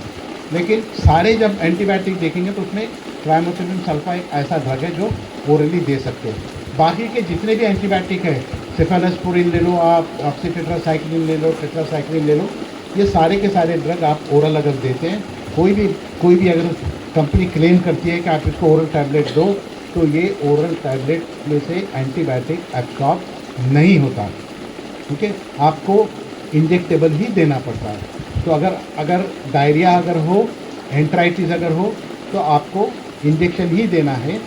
और उस इंजेक्शन में चूँकि एंट्राइटिस ज़्यादातर ग्राम नेगेटिव बैक्टीरिया की वजह से होता है, इसलिए आपको उस टाइप के एंटीबायोटिक को प्रेफर करना चाहिए। अब उस टाइप के जो एंटीबायोटिक है वो कौन कौन से हैं? एक तो है स्ट्रेप्टोमाइसिन, दूसरा है क्लोरामफेनिकॉल, जेंटामाइसिन या एमिकासिन। इसमें से कोई भी एक ड्रग आप इस्तेमाल कर सकते हैं। कभी भी एंटीबायोटिक जब शुरू करेंगे तो जो लोवेस्ट एंटीबायोटिक है वहाँ से शुरू करिए, और वो अगर असर नहीं करे तो फिर हायर एंटीबायोटिक हो जाएंगे। जब आप 8वें मंजिल पर चढ़ गए तो फिर नीचे उतरना बड़ा मुश्किल होता है। तो इसलिए आपको सिंपल जो नॉर्मल एंटीबायोटिक है आप उससे आप शुरू कर सकते हैं। टेट्रासाइक्लिन है, स्ट्रेप्टोमाइसिन है, ये क्लोरामफेनिकॉल है, ये आप दे सकते हैं। कोई भी एंटीबायोटिक 5 दिन से ज़्यादा देने की ज़रूरत नहीं है। अगर 3 दिन में अगर आपको उसका असर नहीं दिख रहा है तो इसका मतलब ये है कि वो कंपेटेबिलिटी नहीं है, उसकी रेजिस्टेंस है, आपको स्विच ओवर करना है, आपको किसी दूसरे एंटीबायोटिक पर आके बढ़ना है। अब ये जो सारे जो एंटीबायोटिक रहते हैं इनकी एक हाफ लाइफ रहती है बॉडी में, कि वो कितने देर तक उसका लेवल में ब्लड में उसका लेवल रहेगा। तो अब जब वो लेवल कम होता है तो वहाँ पर आपको फिर से इंजेक्शन देना है ताकि वो लेवल बरकरार रहे। इसलिए देखेंगे कि आप जब अपने डॉक्टर के पास जाते, ह्यूमन डॉक्टर के पास जाते हैं, तो आपको जो दवा देता है वो बोलता है कि सवेरे एक लेना है, शाम में एक लेना है, या सवेरे दोपहर में एक, शाम में। उसकी वजह ये है कि वो जो ड्रग है उसका लेवल बॉडी के अंदर, ब्लड के अंदर मेंटेन रहे, ताकि पूरे जो बैक्टीरिया है, जो जरासीम है, वो निकल जाए। अब हम लोग क्या करते हैं कि सवेरे इंजेक्शन दे दिया लेकिन बाद में देती नहीं है।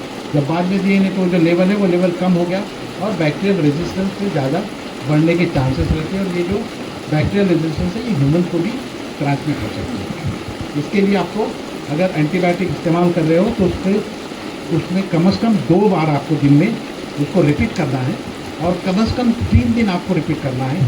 अगर लगता है कि फीवर कम भी हो गया है तो आपको 3 दिन तक आपको रिपीट करना है। एक जो हमेशा मसला आता है वो ये है कि हम एंटीपायरेटिक या फीवर के हम लोग ड्रग इस्तेमाल करना चाहिए या नहीं करना चाहिए। अब देखिए, जो बुखार जो आता है कोई भी इन्फेक्शन के बाद में, वो बुखार एक तो बैक्टीरिया की वजह से है, और दूसरा बॉडी का जो रिस्पॉन्ड कर रही है, बॉडी जो इम्यूनिटी डेवलप कर रही है, उस इम्यूनिटी में भी बुखार आता है। क्योंकि बुखार जब आ रहा है 40 डिग्री जब आ रहा है बुखार, तो उसका मतलब ये है कि वो बुखार में बैक्टीरिया मल्टीप्लाई नहीं हो सकते, इनका मल्टीप्लिकेशन 37 डिग्री से होता है। तो बॉडी क्या कर रही है कि एक ऐसा इन्वायरमेंट बना रही है कि ये बैक्टीरिया मल्टीप्लाई नहीं हो, इनकी ग्रोथ कम हो जाए, तो इसलिए वो बुखार बढ़ा। अब आप वहाँ अगर आप फीवर की दवा देंगे, आप फीवर कम करेंगे, तो आप बैक्टीरिया को मल्टीप्लिकेशन का चांस है। तो इसलिए शुरू में कम से कम 30 दिन तक अगर फीवर भी हो तो आप एंटीपायरेटिक वगैरह दवा का इस्तेमाल नहीं करें। हाँ, अगर फीवर 105 के ऊपर हो और लग रहा है कि जो आपका जो बकरा है उसको डिस्कम्फर्ट है, तो उस टाइम पे आप जो फीवर की जो दवाएं हैं वो आप इस्तेमाल कर सकते हैं।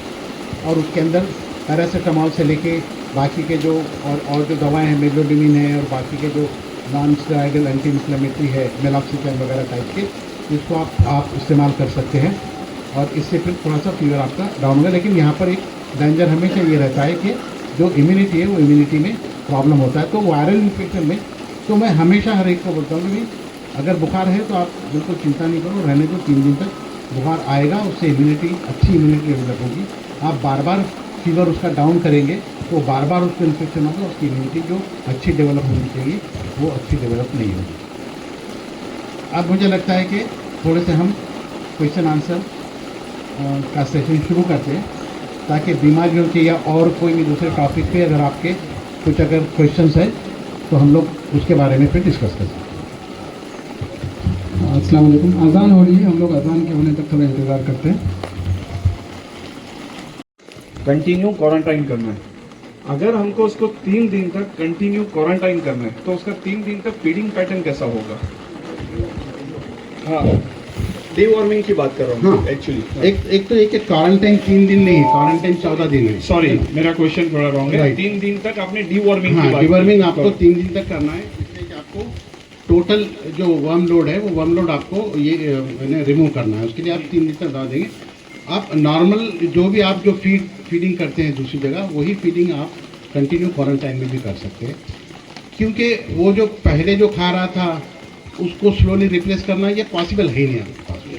तो आपको लाने के बाद में आपके पास का जो भी फीड आपको खिलाने वाले वो आप उसको इंट्रोड्यूस करिए, खिलाना शुरू करिए और उसके बाद में 3 दिन तक डिवॉर्मिंग। जैसा हम डिवॉर्मिंग करते हैं तो उसको रात में हम लोग जो हमारा फीड करते हैं, मैं ज़्यादा मेडिकली नहीं जानता हूँ, हमारे जो पार्टनर है आसिफ भाई, ये इसको ज़्यादा ट्रीट करते हैं।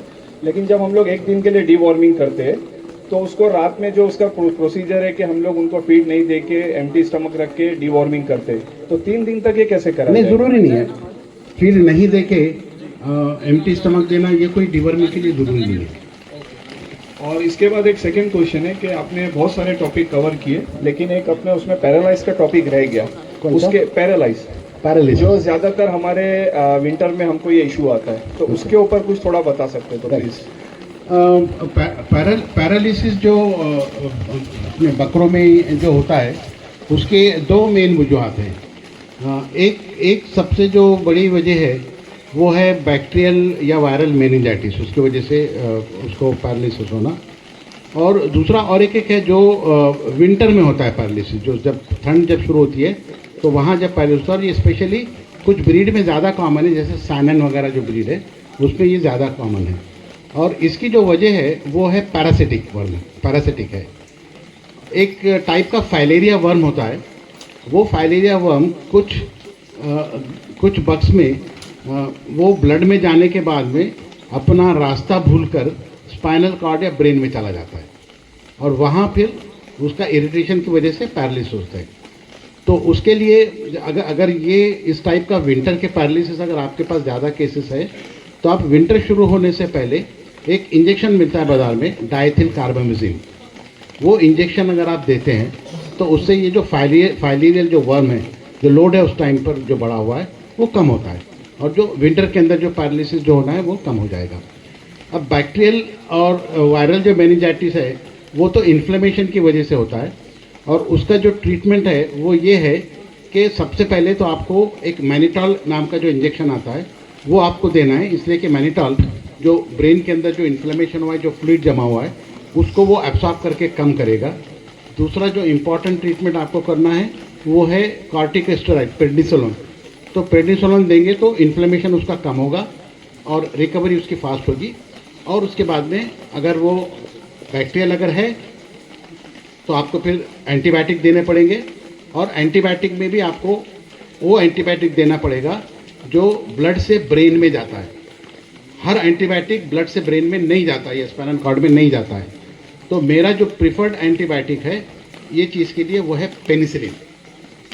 अगर आपको मेनिंजाइटिस है और पैरालिसिस का अगर अंदाज़ा है तो आप जो है तो ये दे सकते हैं, नंबर 1 पेनिसिलिन, या दूसरा जो है तो सेफाटेक्सिन। और अगर सेफाटेक्सिन के साथ में अगर आप दूसरा और एक एंटीबायोटिक है एमेकेसिन, तो आप सेफाटेक्सिन एमेकेसिन दोनों को कंबाइन करते हैं तो उससे जो ब्रेन का जो इन्फेक्शन है ब्रेन का इन्फेक्शन कम होता है। यूजुअली ये जो ट्रीटमेंट है ये आपको कम से कम 1 हफ्ता देना पड़ता है। एक हफ्ता देने के बाद से फिर स्लोली रिकवरी होती है। और जैसा कि उमूमन देखा गया है कि जब भी कोई भी नर्वस सिस्टम के कोई डिसीज़ होगी तो उसमें रिकवरी और रिहेबिलिटेशन को थोड़ा सा टाइम लगता है। तो ये पैरालिसिस में जब बकरा जब आपके पास है पैरालाइज है तो नीचे सॉफ्ट बेडिंग दीजिए कि बेड सोर्स वगैरह नहीं होने चाहिए। थोड़ा सा मैनुअल फीडिंग वगैरह बैठकर उसकी आप करेंगे और ये देंगे तो इंशाल्लाह बकरा रिकवर होगा। Second question from someone. और कोई है जो सर से कोई क्वेश्चन करना चाहते हैं? अस्सलाम वालेकुम। कि जैसे पूरा ऑल ओवर द टाउन और जितने भी हम लोग का एक मिथ चला है कि बकरे के बाल उतारना, तो ये साइंटिफिकली या मेडिकली क्या चीज़ है एग्जैक्टली? मेंढों में तो ऐसा कहा जाता है कि हर 28 दिन 30 दिन तो उतारना ज़रूरी होता है, तो इसमें क्या है, आप ये कुछ बताइए। देखिए जो बाल है, जो बकरे है या मेंढे है, जो बाल है ये एक इंसुलेशन प्रोवाइड करते हैं। ये बाहर का जो टेम्परेचर इन्वायरमेंट है और अंदर के बॉडी का जो टेम्परेचर है उसको मेंटेन करने के लिए इनको जो है तो एक हेयर का जो है तो कवर किया गया है। अब मेंढा चूँकि बेसिकली जो कोल्ड क्लाइमेट की जो कंट्रीज़ है तो वहाँ का जो है तो नेचुरल एनिमल है, इसलिए उसको जो विंटर है विंटर से उसको कवर करने के लिए उसको जो है तो वूल से उसको ढका गया है। बकरा अगर आप देखेंगे तो बकरा जो है तो नॉर्मली ट्रॉपिकल कंट्री का है, हाँ, और जो गर्म जो कंट्रीज है वहाँ का है। तो मेंढे के अंदर जो निकालते हैं विंटर के बाद में जो निकालते हैं उसको, तो उसकी एक और ये भी वजह है कि उसका फिर इस्तेमाल होता है कि एज ए वूल एक प्रोडक्ट वहाँ से आपको मेंढे से मिल रहा है, जबकि बकरे के अंदर निकालने का कोई जवाब नहीं है, कोई ज़रूरी नहीं है बकरे का बाल निकालने।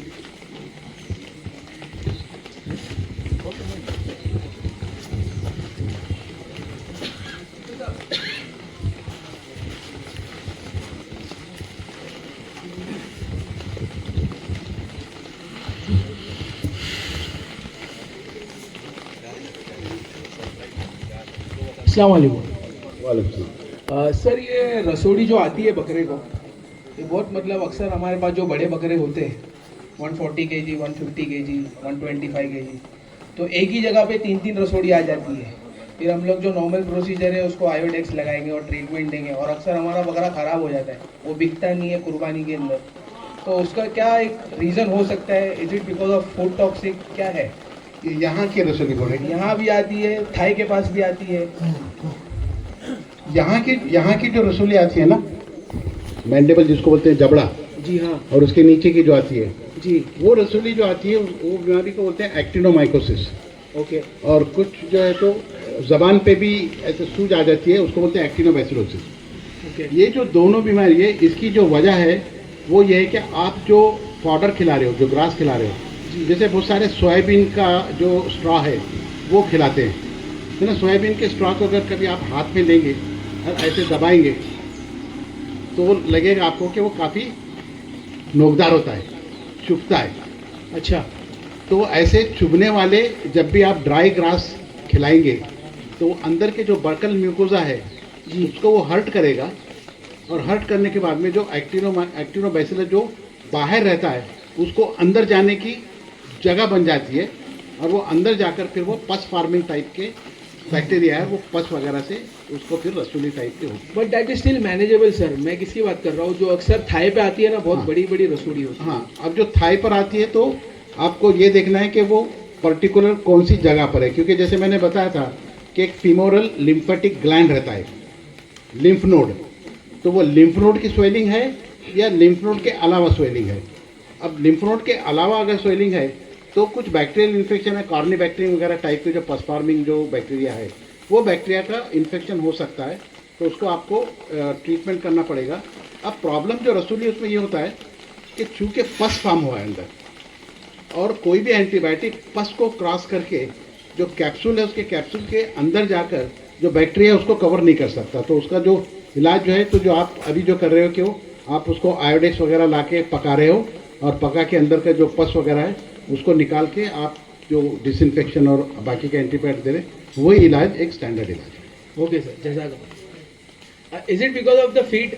उन्होंने बताया ना सोया के अंदर जैसे वो नहीं, फीड की वजह से जो होगा वो हाई प्रोटीन हाई फैट की वजह से हो सकता है? नहीं, नहीं, नहीं ना। एब्सेस वगैरह हाई प्रोटीन की वजह से नहीं होगा। हेवी डोजेज ऑफ मेडिकेशन, अब इज दैट पॉसिबल? अब कैसा है कि आप हेवी डोसेस ऑफ मेडिकेशन अगर कर रहे हो तो फिर वो जो अभी देखो Super infection- काट रहा हूँ, अभी इंजेक्ट करते हैं हम लोग अक्सर, अगर बबल के साथ इंजेक्ट कर देंगे ना, वो भी एक बॉल बन जाता है, फिर वो बॉल रसोड़ी भी बन जाती है। हाँ, वो इंजेक्शन साइट के ऊपर जो है दो चीज़ें हो सकती है। एक तो ये कि आप जो ड्रग दे रहे हो वो इरिटेंट ड्रग है, तो वो इरिटेशन करेगा।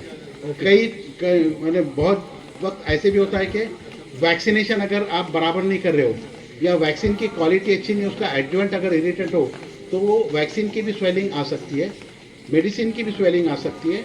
तो ये भी एक पॉसिबिलिटी है कि आप करेक्ट इंजेक्शन नहीं दे रहे। लेकिन आपको देखना यह है कि वो इंजेक्शन साइट पे है क्या, है ना। कोई इंजेक्शन यहाँ नहीं देता, इंजेक्शन या तो गर्दन पे देता है या पीछे की साइड पे देता है।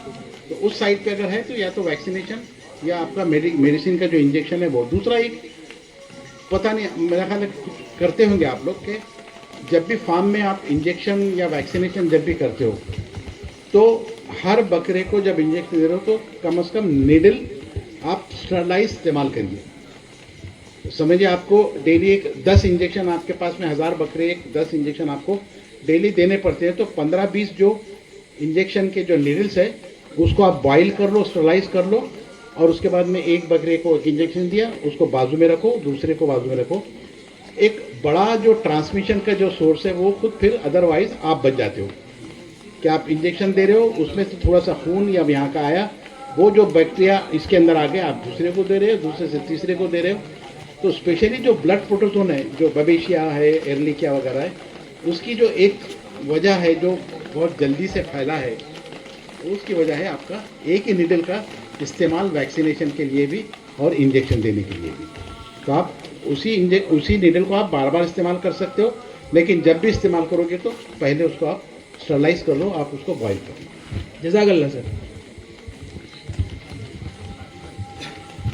जी,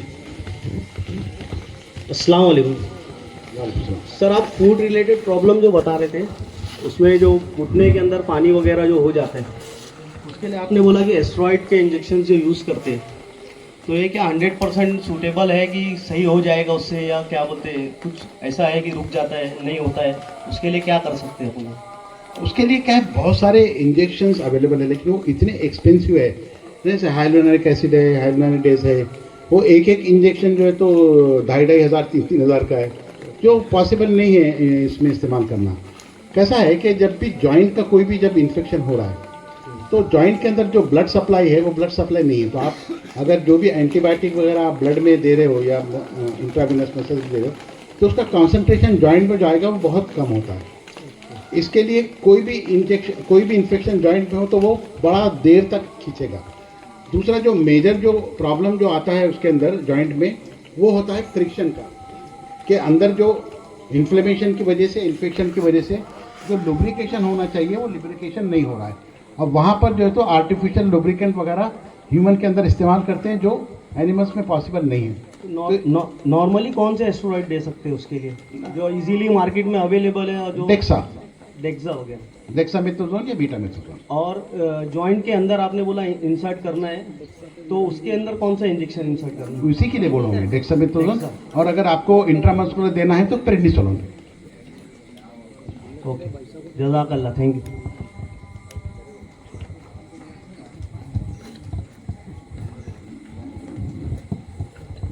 पीपी का कुछ सिम्टम्स, क्योंकि उसमें क्या होता है बकरा टाइम भी नहीं देता है जरा भी, हाँ, तो उसके कुछ है उस पे अपने प्रिकॉशंस?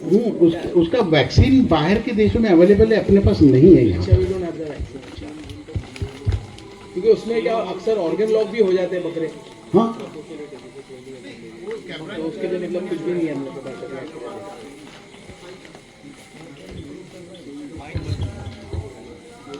तो वो बहुत जल्दी स्प्रेड होता है।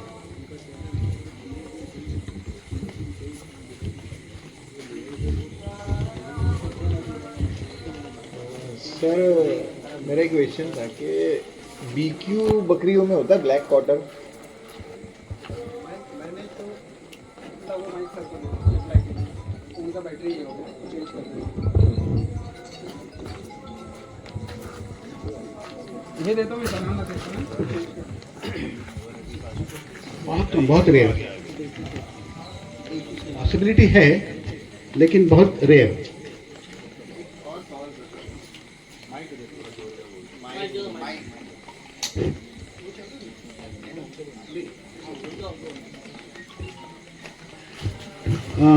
मेरा ख्याल है टेटेनस के वैक्सीनेशन आप लोग करते हैं ना गोट में? सर वो ET के साथ में अभी ET प्लस TTA के वैक्सीन आया है, उसमें आ जाता है, तो वो कवर हो जाता है। एक सर मेरा ये सवाल था कि जैसे FMD वैक्सीन जो करते हैं अभी गोट फार्मर, ये ऑयल बेस्ड वैक्सीन होता है, ठीक है।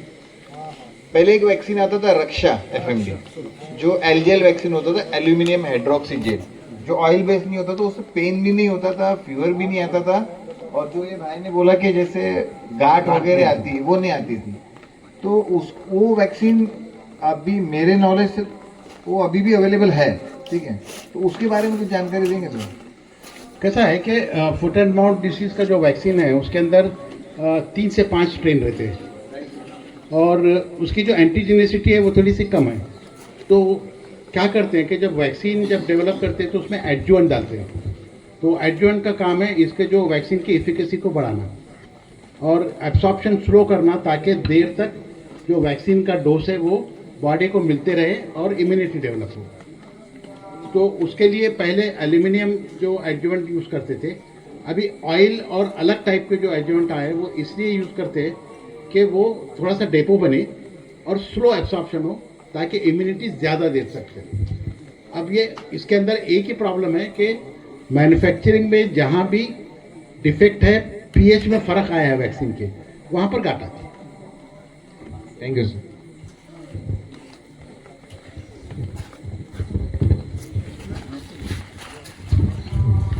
और क्वेश्चंस पूछना है किसी को? जी सर। और मेरा क्वेश्चन ये था अपना बॉर्न बेबी के बारे में। तो क्या बकरी कभी बच्चा देती है ना, तो 1 देती है, 2 देती है, कभी कभी 3 भी देती है। तो 1 देती है तो वो तो अच्छा रहता है, हेल्दी रहता है, लेकिन 2 और 3 होते हैं तो वीक होते हैं उसमें। तो ये क्या वजह होती है? इसमें फिर 3 का भी देती है तो तीनों मर जाते हैं। राइट जी।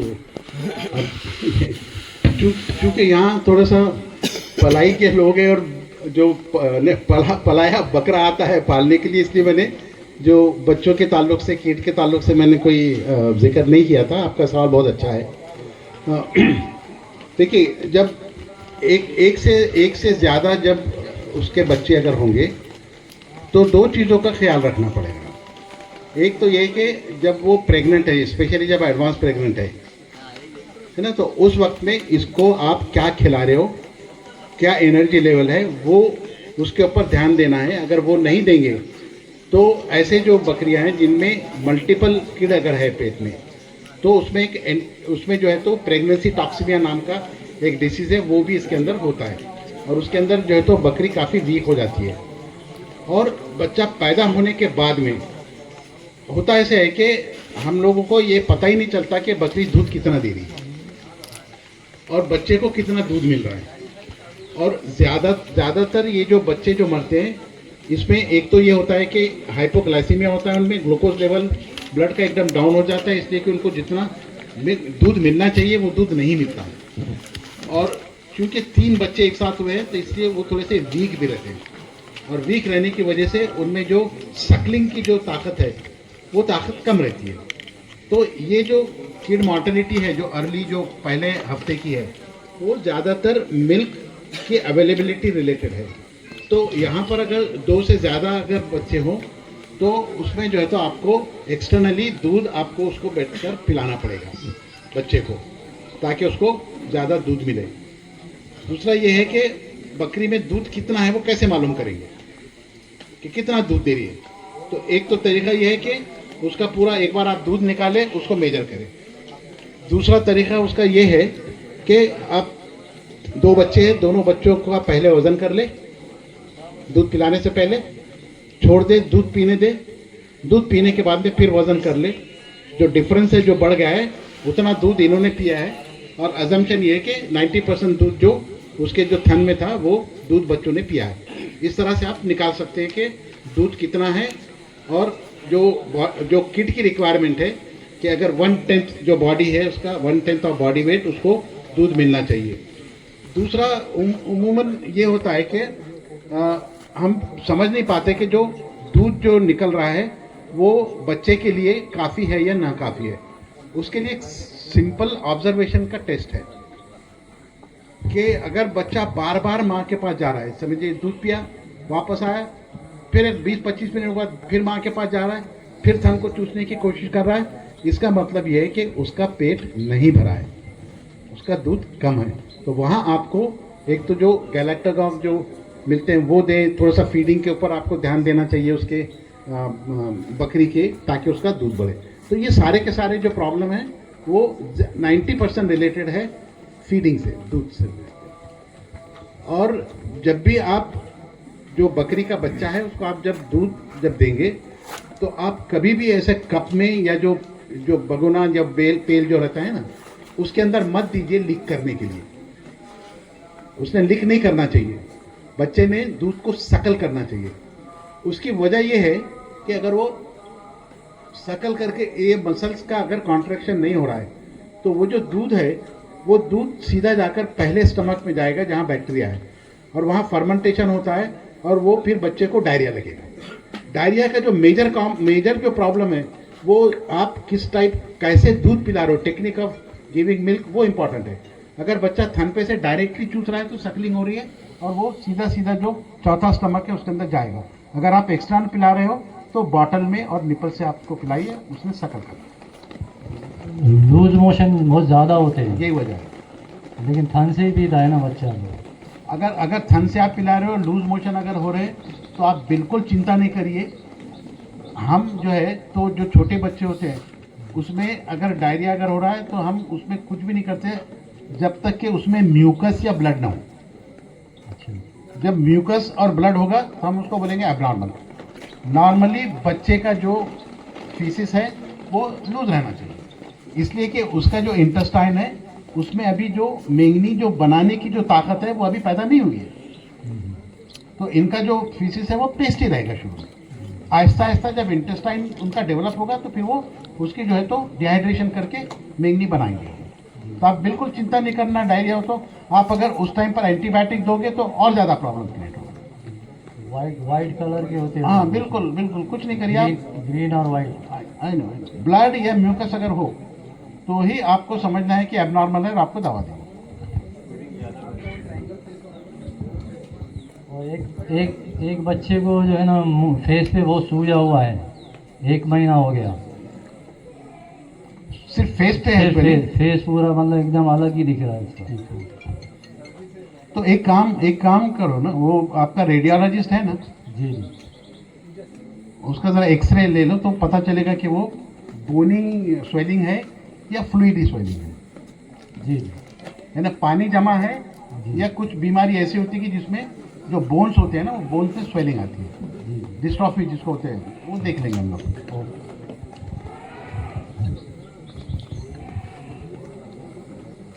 मेरा मसला ये है कि बकरे खाते पीते अच्छे हैं, मतलब डायग्नोस हम लोग रोज करते हैं, बकरा खा रहा है पी रहा है फर्स्ट क्लास है आज, और अगले दिन जब हम देखते हैं तो बकरा एकदम स्ट्रेस में फेस हो जाता है, बकरे का जुगाली पूरा बंद और उसकी मेगनी बंद हो जाती है। तो और फिर उसके बाद जब उस पर ट्रीट करते हैं तो म्यूकस आता है वाइट पूरा, और वो काफ़ी दिन चलता है। कुछ बकरे ट्रीट हो जाते हैं लेकिन उसमें मॉर्टिलिटी भी आती है। कहाँ म्यूकस कहाँ? उसमें मेगनी में म्यूकस आता है, वाइट कब्ज आता है। ओके। हाँ, ये तो एंट्रिक इन्फेक्शन है, ये गैस्ट्रोइंटेस्टाइनल इन्फेक्शन है। ये जो इंट्रोजेनिक जो पैथोजन है जैसे साल्मोनेला है, शिगेल्ला है, इस वजह से ये होता है।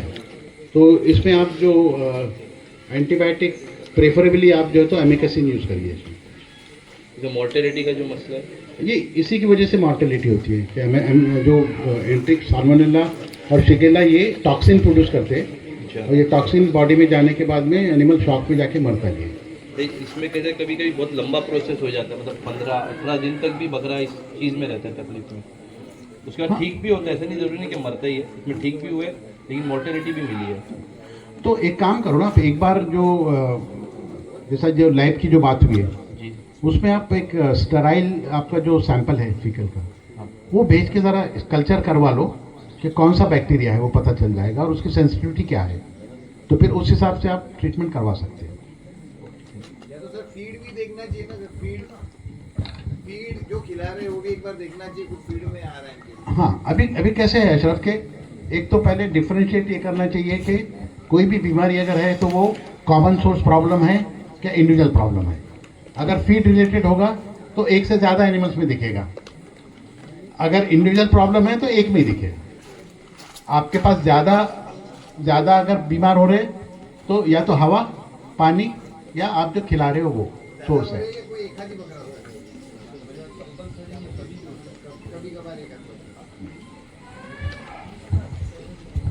सर एक और टॉपिक जो मैं चाहता था आप थोड़ा सा एलाबोरेट करें, क्योंकि बहुत ज़्यादा वो वायरल सॉर्ट ऑफ इन्फेक्शन है और बहुत फार्म पे अक्सर वो चीज़ देखने मिलती है। हम अपने फार्म पे भी जब आप पहले विजिट करने आए थे तो आपने उसी के बारे में मुझे पहले पूछा था कि ऐसे कोई सिम्टम्स और वाले गोट्स आपके पास है क्या। 3 डे सिकनेस जिसको आप बोलते हो, BEF जो है, आप ज़रा प्लीज़ उसके बारे में बात करें। ये इसको एफेमेरल फीवर बोलते हैं, इसको 3 डे सिकनेस, और ये वायरल डिसीज़ है। ये इसके अंदर जो है तो शिफ्टिंग लेमनेस होता है कि पहले एक पैर से लेम होगी, फिर उसके बाद दूसरे पैर पे जाएगा, फिर तीसरे पैर पर जाएगा। वो एफेमेरल इसीलिए कहते हैं कि ये ट्रांजिटरी रहता है, 3 से 5 दिन तक रहेगा ये। इसमें फीवर आता है और फीवर, लेकिन इसका प्रॉब्लम ये है कि इसके जो लिंगरिंग इफेक्ट है वो काफ़ी दिन तक रहते हैं। जैसे डेंगू में होता है ना, वायरल डेंगू हो जाने के बाद में काफ़ी दिन तक इसका चलते रहता है। तो एफेमेरल फीवर भी कुछ इसी टाइप का जो है तो ट्रांजिटरी टाइप का फीवर है।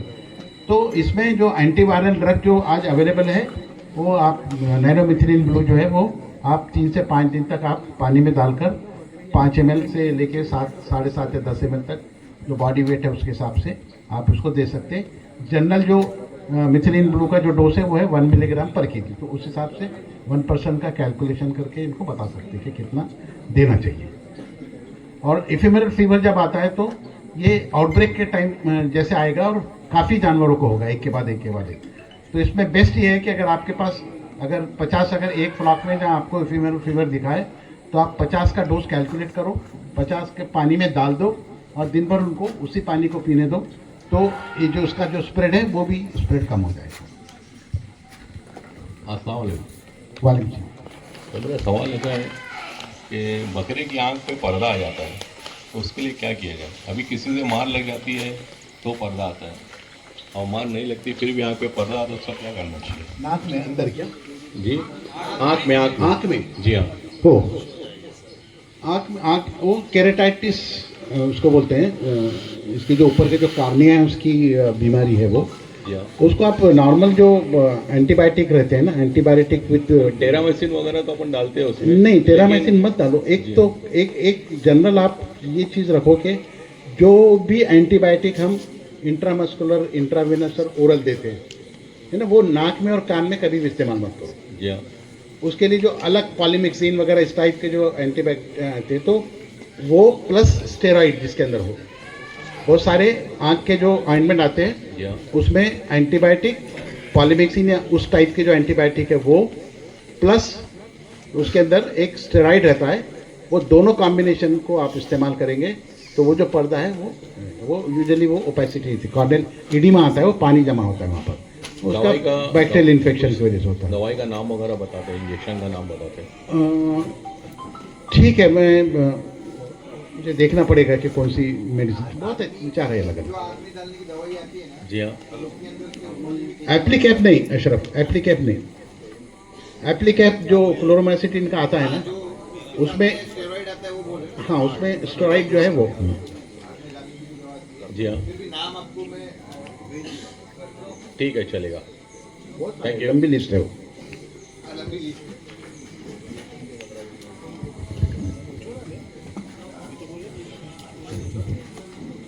और कोई कुछ सवाल करना चाहते हैं? अकमल भाई। अस्सलाम वालेकुम। मेरा सवाल था सर कि यूरिनरी ट्रैक इन्फेक्शन के बारे में आप थोड़ा एलाबोरेट करते हैं। यूरिनरी ट्रैक्ट इन्फेक्शन, हाँ, और जो बकरों में पेशाब रुकने की एक आम बीमारी है और कई वजूहत रहती हैं उनकी, जैसे कभी कैल्शियम का क्रिस्टल आ जाता है या कभी फैट वहाँ पे जनरेट हो जाता है, उसके बारे में थोड़ा सा बता देंगे। बकरों में जो यूरिनरी कैल्कुलाई है, पथरी जिसको बोलते हैं पेशाब की, वो बहुत कॉमन है। और उसकी जो वजह है, उसमें 2-3 अलग अलग टाइप के जो पथरी होते हैं वो होता है। एक तो पथरी जो ज़्यादा कॉमन है बकरों में वो है ऑक्सलेट टाइप की। और ये जो ऑक्सलेट जो रहता है वो उमूमन जो आप जो खिला रहे हो, जैसे टोमेटो हो, ये इस टाइप के जो रूट टाइप के जो भी जो वेजिटेबल्स है, वो जब खिलाएंगे तो उसके अंदर ऑक्सलेट कंटेंट ज़्यादा रहता है और वो ऑक्सलेट की वजह से फिर क्रिस्टल्स वगैरह फॉर्म होते हैं। तो इसके लिए एक तो ये है कि यूरिनरी ट्रैक्ट का जो पीएच है, एसिडिटी जो है, वो रिस्पॉन्सिबल है। तो उसका अगर आपको प्रिवेंशन, कुछ तो ऐसे हैं कैल्कुलाई के जो दवा देने के बाद में खुद डिज़ोल्व भी हो जाते हैं। कुछ ऐसे हैं कि वो पत्थर टाइप रहते हैं बिल्कुल, जो ब्लॉक कर देते हैं, जिसमें से पेशाब बिल्कुल नहीं आएगा, ब्लॉक हो जाएगा। वहाँ तो आपको सर्जरी करना है, दूसरा कोई आपके पास रास्ता ही नहीं है।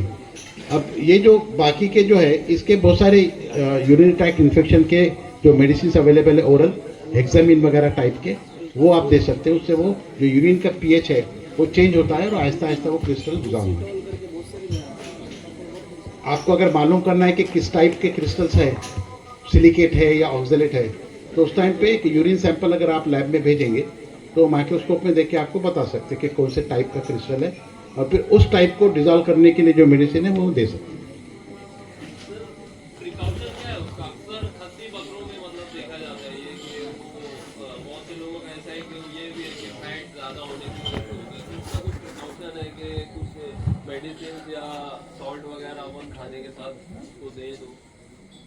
नहीं, उसके लिए कैसा है कि यूरिन का जो पीएच है उसको आपको अल्कलाइन रखना है।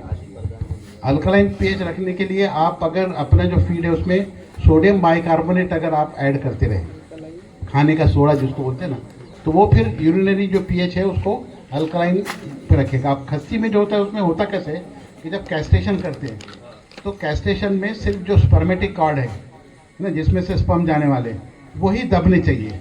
बाज़ाक़त ऐसा होता है कि स्पर्मेटिक कॉर्ड के साथ में यूरेथ्रा भी है। वो यूरेथ्रा अगर जो है तो उसमें आधा भी अगर प्रेस अगर हो गया तो वहाँ पर क्रिस्टल को जमा होने के लिए जगह मिलती है, और वहाँ फिर एक के ऊपर एक के ऊपर आकर फिर वो कैल्कुलाई बन के फिर वो यूरिन ट्रैक्ट में निकलती है। तो वो जब कैस्ट्रेशन जब करते हैं तो कैस्ट्रेशन बराबर होनी चाहिए। सोडियम कार्बोनेट जैसा आपने बोला, तो क्या डोज रहेगा उसका, ऐसा रेगुलर बेसिस? अब अबाउट 5 से 7 ग्राम अगर फीड में पर डे। नहीं, वो तो है ना, इवन आपका जो रूमेन की जो एसिडिटी है उसको भी फिर वो बराबर मैनेज करेगा। अस्सलाम वालेकुम। नमक भी डालते हैं ना आप लोग फीड में? हाँ, तो नमक और सोडा बाइकार्ब दोनों भी करेंगे तो यूरिनरी पीएच आपका नॉर्मल रहेगा। हाँ, अस्सलाम वालेकुम। सर, ये जो बकरों में अचानक से मुंह, कान, टेस्टिकल्स वगैरह जो स्वेलिंग आती है, ये क्या वजह से आती है? 2 दिन 3 दिन ट्रीटमेंट करते हैं, जैसे प्रेडनिसोलोन वगैरह वो देते हैं तो कम हो जाती है, लेकिन 5 दिन के बाद में वो रिपीट हो जाता है। तो ये किस वजह से आती है और उसका प्रॉपर सोल्यूशन क्या है? ये मोस्टली ये वायरल है, ये वायरल इन्फेक्शन है ये, और इसको जो है तो आपको एंटीवायरल इसको आपको साथ में देना पड़ेगा। एंटीवायरल साथ में देते हैं? कौन सा दे रहे हो आप एंटीवायरल? एंटीवायरल उसको मेलोक्सिकैम वगैरह दे रहे हैं। नहीं, वो एंटीवायरल नहीं है, वो मेलोक्सिकैम वगैरह नॉन स्टेरॉइडल एंटी इन्फ्लेमेटरी है। मैग्लोडाइन दे रहे हैं। हाँ, मैग्लोडाइन भी एंटी इन्फ्लेमेटरी है ना। तो इससे आप सिर्फ इन्फ्लेमेशन को आप रिड्यूस कर रहे हो, लेकिन जो बेसिक जो रीज़न है उसका, जिसकी वजह से वो स्वेलिंग आई है ना, जो इन्फ्लेमेटरी जो एक्सुडेट जमा हुआ है, उसको आपको ट्रीट करना पड़ेगा। पूरे ईयर्स में स्वेलिंग आ रही है, मुंह पे स्वेलिंग आ रही है, टेस्टिकल्स में स्वेलिंग आ रही है, तो आप पहला इंजेक्शन एसाइक्लोवीर आप दीजिए 5 मिलीग्राम पर केजी के हिसाब से, और उसके बाद में फर्स्ट डे सेकेंड सवेरे शाम, और सेकेंड डे से आप मिथिलिन ब्लू 3 दिन तक दीजिए, कम हो जाएगा।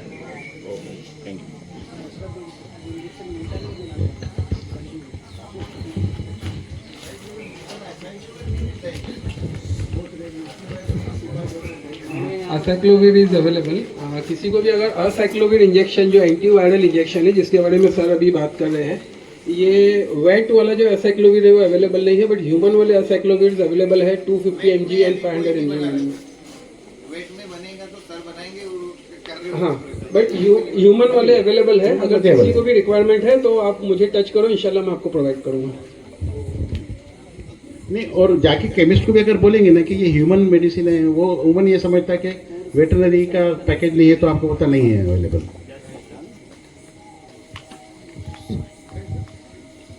लास्ट में या पॉइजन वाली चीज़ अगर कोई गोट को इंसर्ट हो गई अंदर, जैसे खा लिया उसने या कुछ दवाई वगैरह चाट लिया, तो उसका डायरेक्ट इलाज अपन कैसे कर सकते हैं फटक जल्दी से? ओके, जनरल, अब मैं आपको जनरल बता दूं कि जनरल पॉइजनिंग अगर आप सस्पेक्ट कर रहे हैं तो क्या करना चाहिए। ओके, क्योंकि अगर मालूम है कौन सा अगर पॉइजन है तो फिर उसका एंटीडोट का भी फिर इस्तेमाल आप कर सकते हैं। अब समझ लीजिए कि कोई ऐसा पॉइजन है जिसका स्पेसिफिक एंटीडोट अवेलेबल नहीं है, तो उसके लिए क्या करें।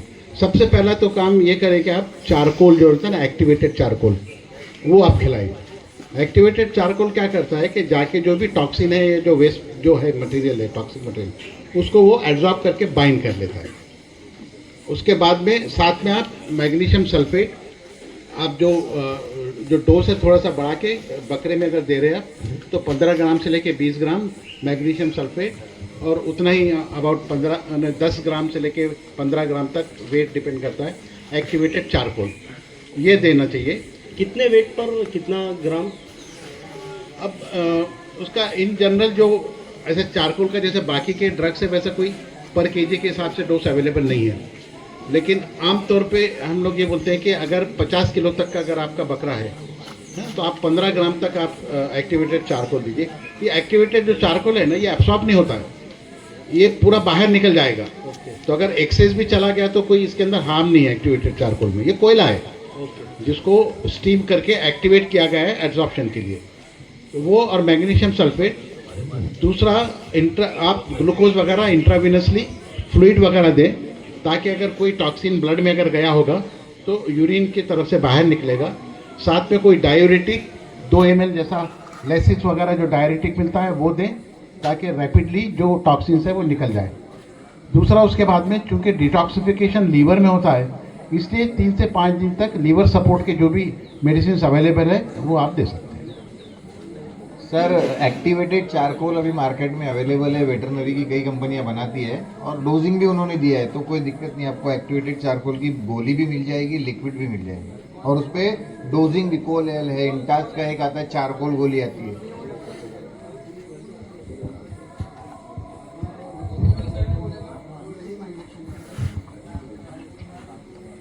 और कुछ क्वेश्चंस कोई अगर पूछना चाहता है तो सर से इंशाल्लाह पूछ सकते हैं जी।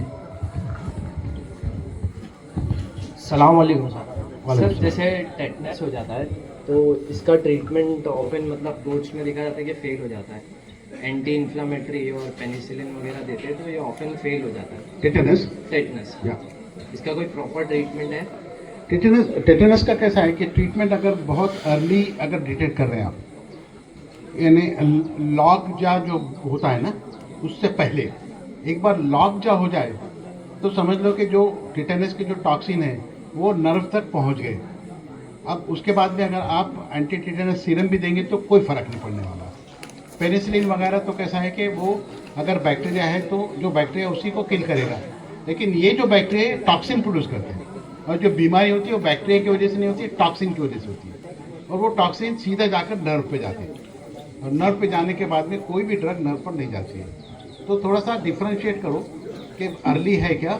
अगर अर्ली है तो फिर एंटी टेटनस सीरम, जो जहाँ पर जख्म है वहाँ पर पेनिसिलिन और एंटी टेटनस सीरम, और थोड़ा सा ये जो मेग्लोडाइन वगैरह जो मसल रिलैक्सेंट वगैरह है वो अगर देंगे तो रिकवरी होने के 5 से 10% चांस है। तो अर्ली स्टेज पे ही क्योरेबल है? अर्ली स्टेज पे ही है, बाकी नहीं।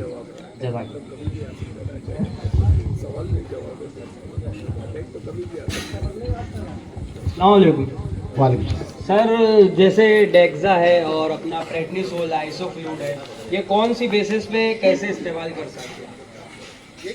ये जो सारे के सारे हैं ना, ये एंटी इन्फ्लेमेटरी है जी सर। तो जहाँ भी इन्फ्लेमेशन हो वहाँ उसको इस्तेमाल कर सकते हैं।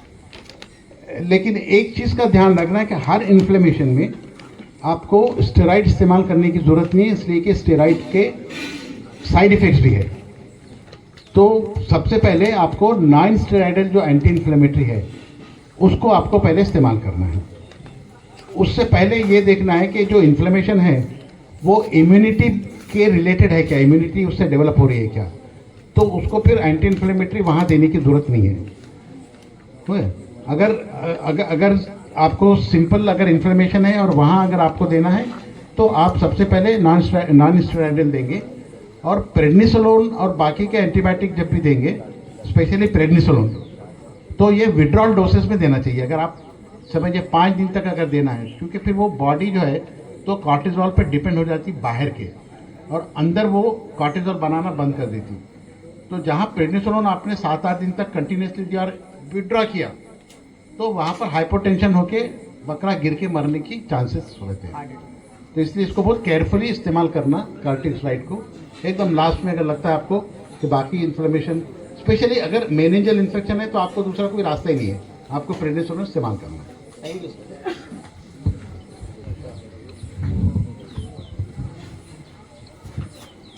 और कुछ क्वेश्चंस अगर कोई पूछना चाहता है तो सर अवेलेबल है हमारे साथ। Any more questions?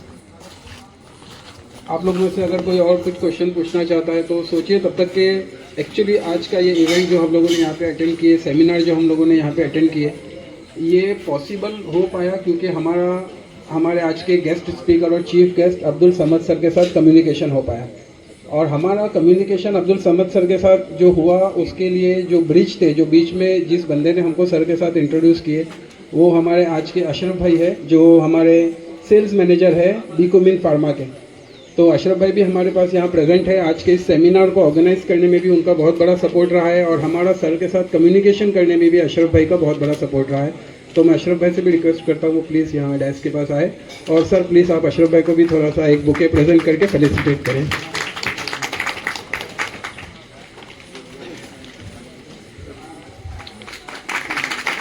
Thank you so much. सभी लोगों के लिए डिनर का भी अरेंजमेंट है। जैसे ही हमारा क्वेश्चन आंसर सेशन खत्म होगा, इंशाल्लाह हम सब लोगों के लिए डिनर का अरेंजमेंट भी किया गया है। हम सब लोग साथ में मिलकर डिनर भी करेंगे। डिनर करते वक्त भी अगर आप में से किसी को कोई क्वेश्चन याद आता है तो सर हमारे साथ अवेलेबल है। आज सर ने पूरा वक्त हमें दिया है, तो इंशाल्लाह हम उनसे प्री डिस्कस होकर और भी कुछ नॉलेज अगर आपको चाहिए तो आप बेझिझक उनसे पूछ सकते हैं इंशाल्लाह। सो कोई और क्वेश्चन अगर है तो एक और प्रोडक्ट के विटामिन के बारे में थोड़ी अपनी बात नहीं हुई। विटामिन के बारे में आमतौर पे सवाल किया जाता है कि क्या सचमुच बकरों में विटामिन की ज़रूरत है क्या, स्पेशली विटामिन बी कॉम्प्लेक्स वगैरह की।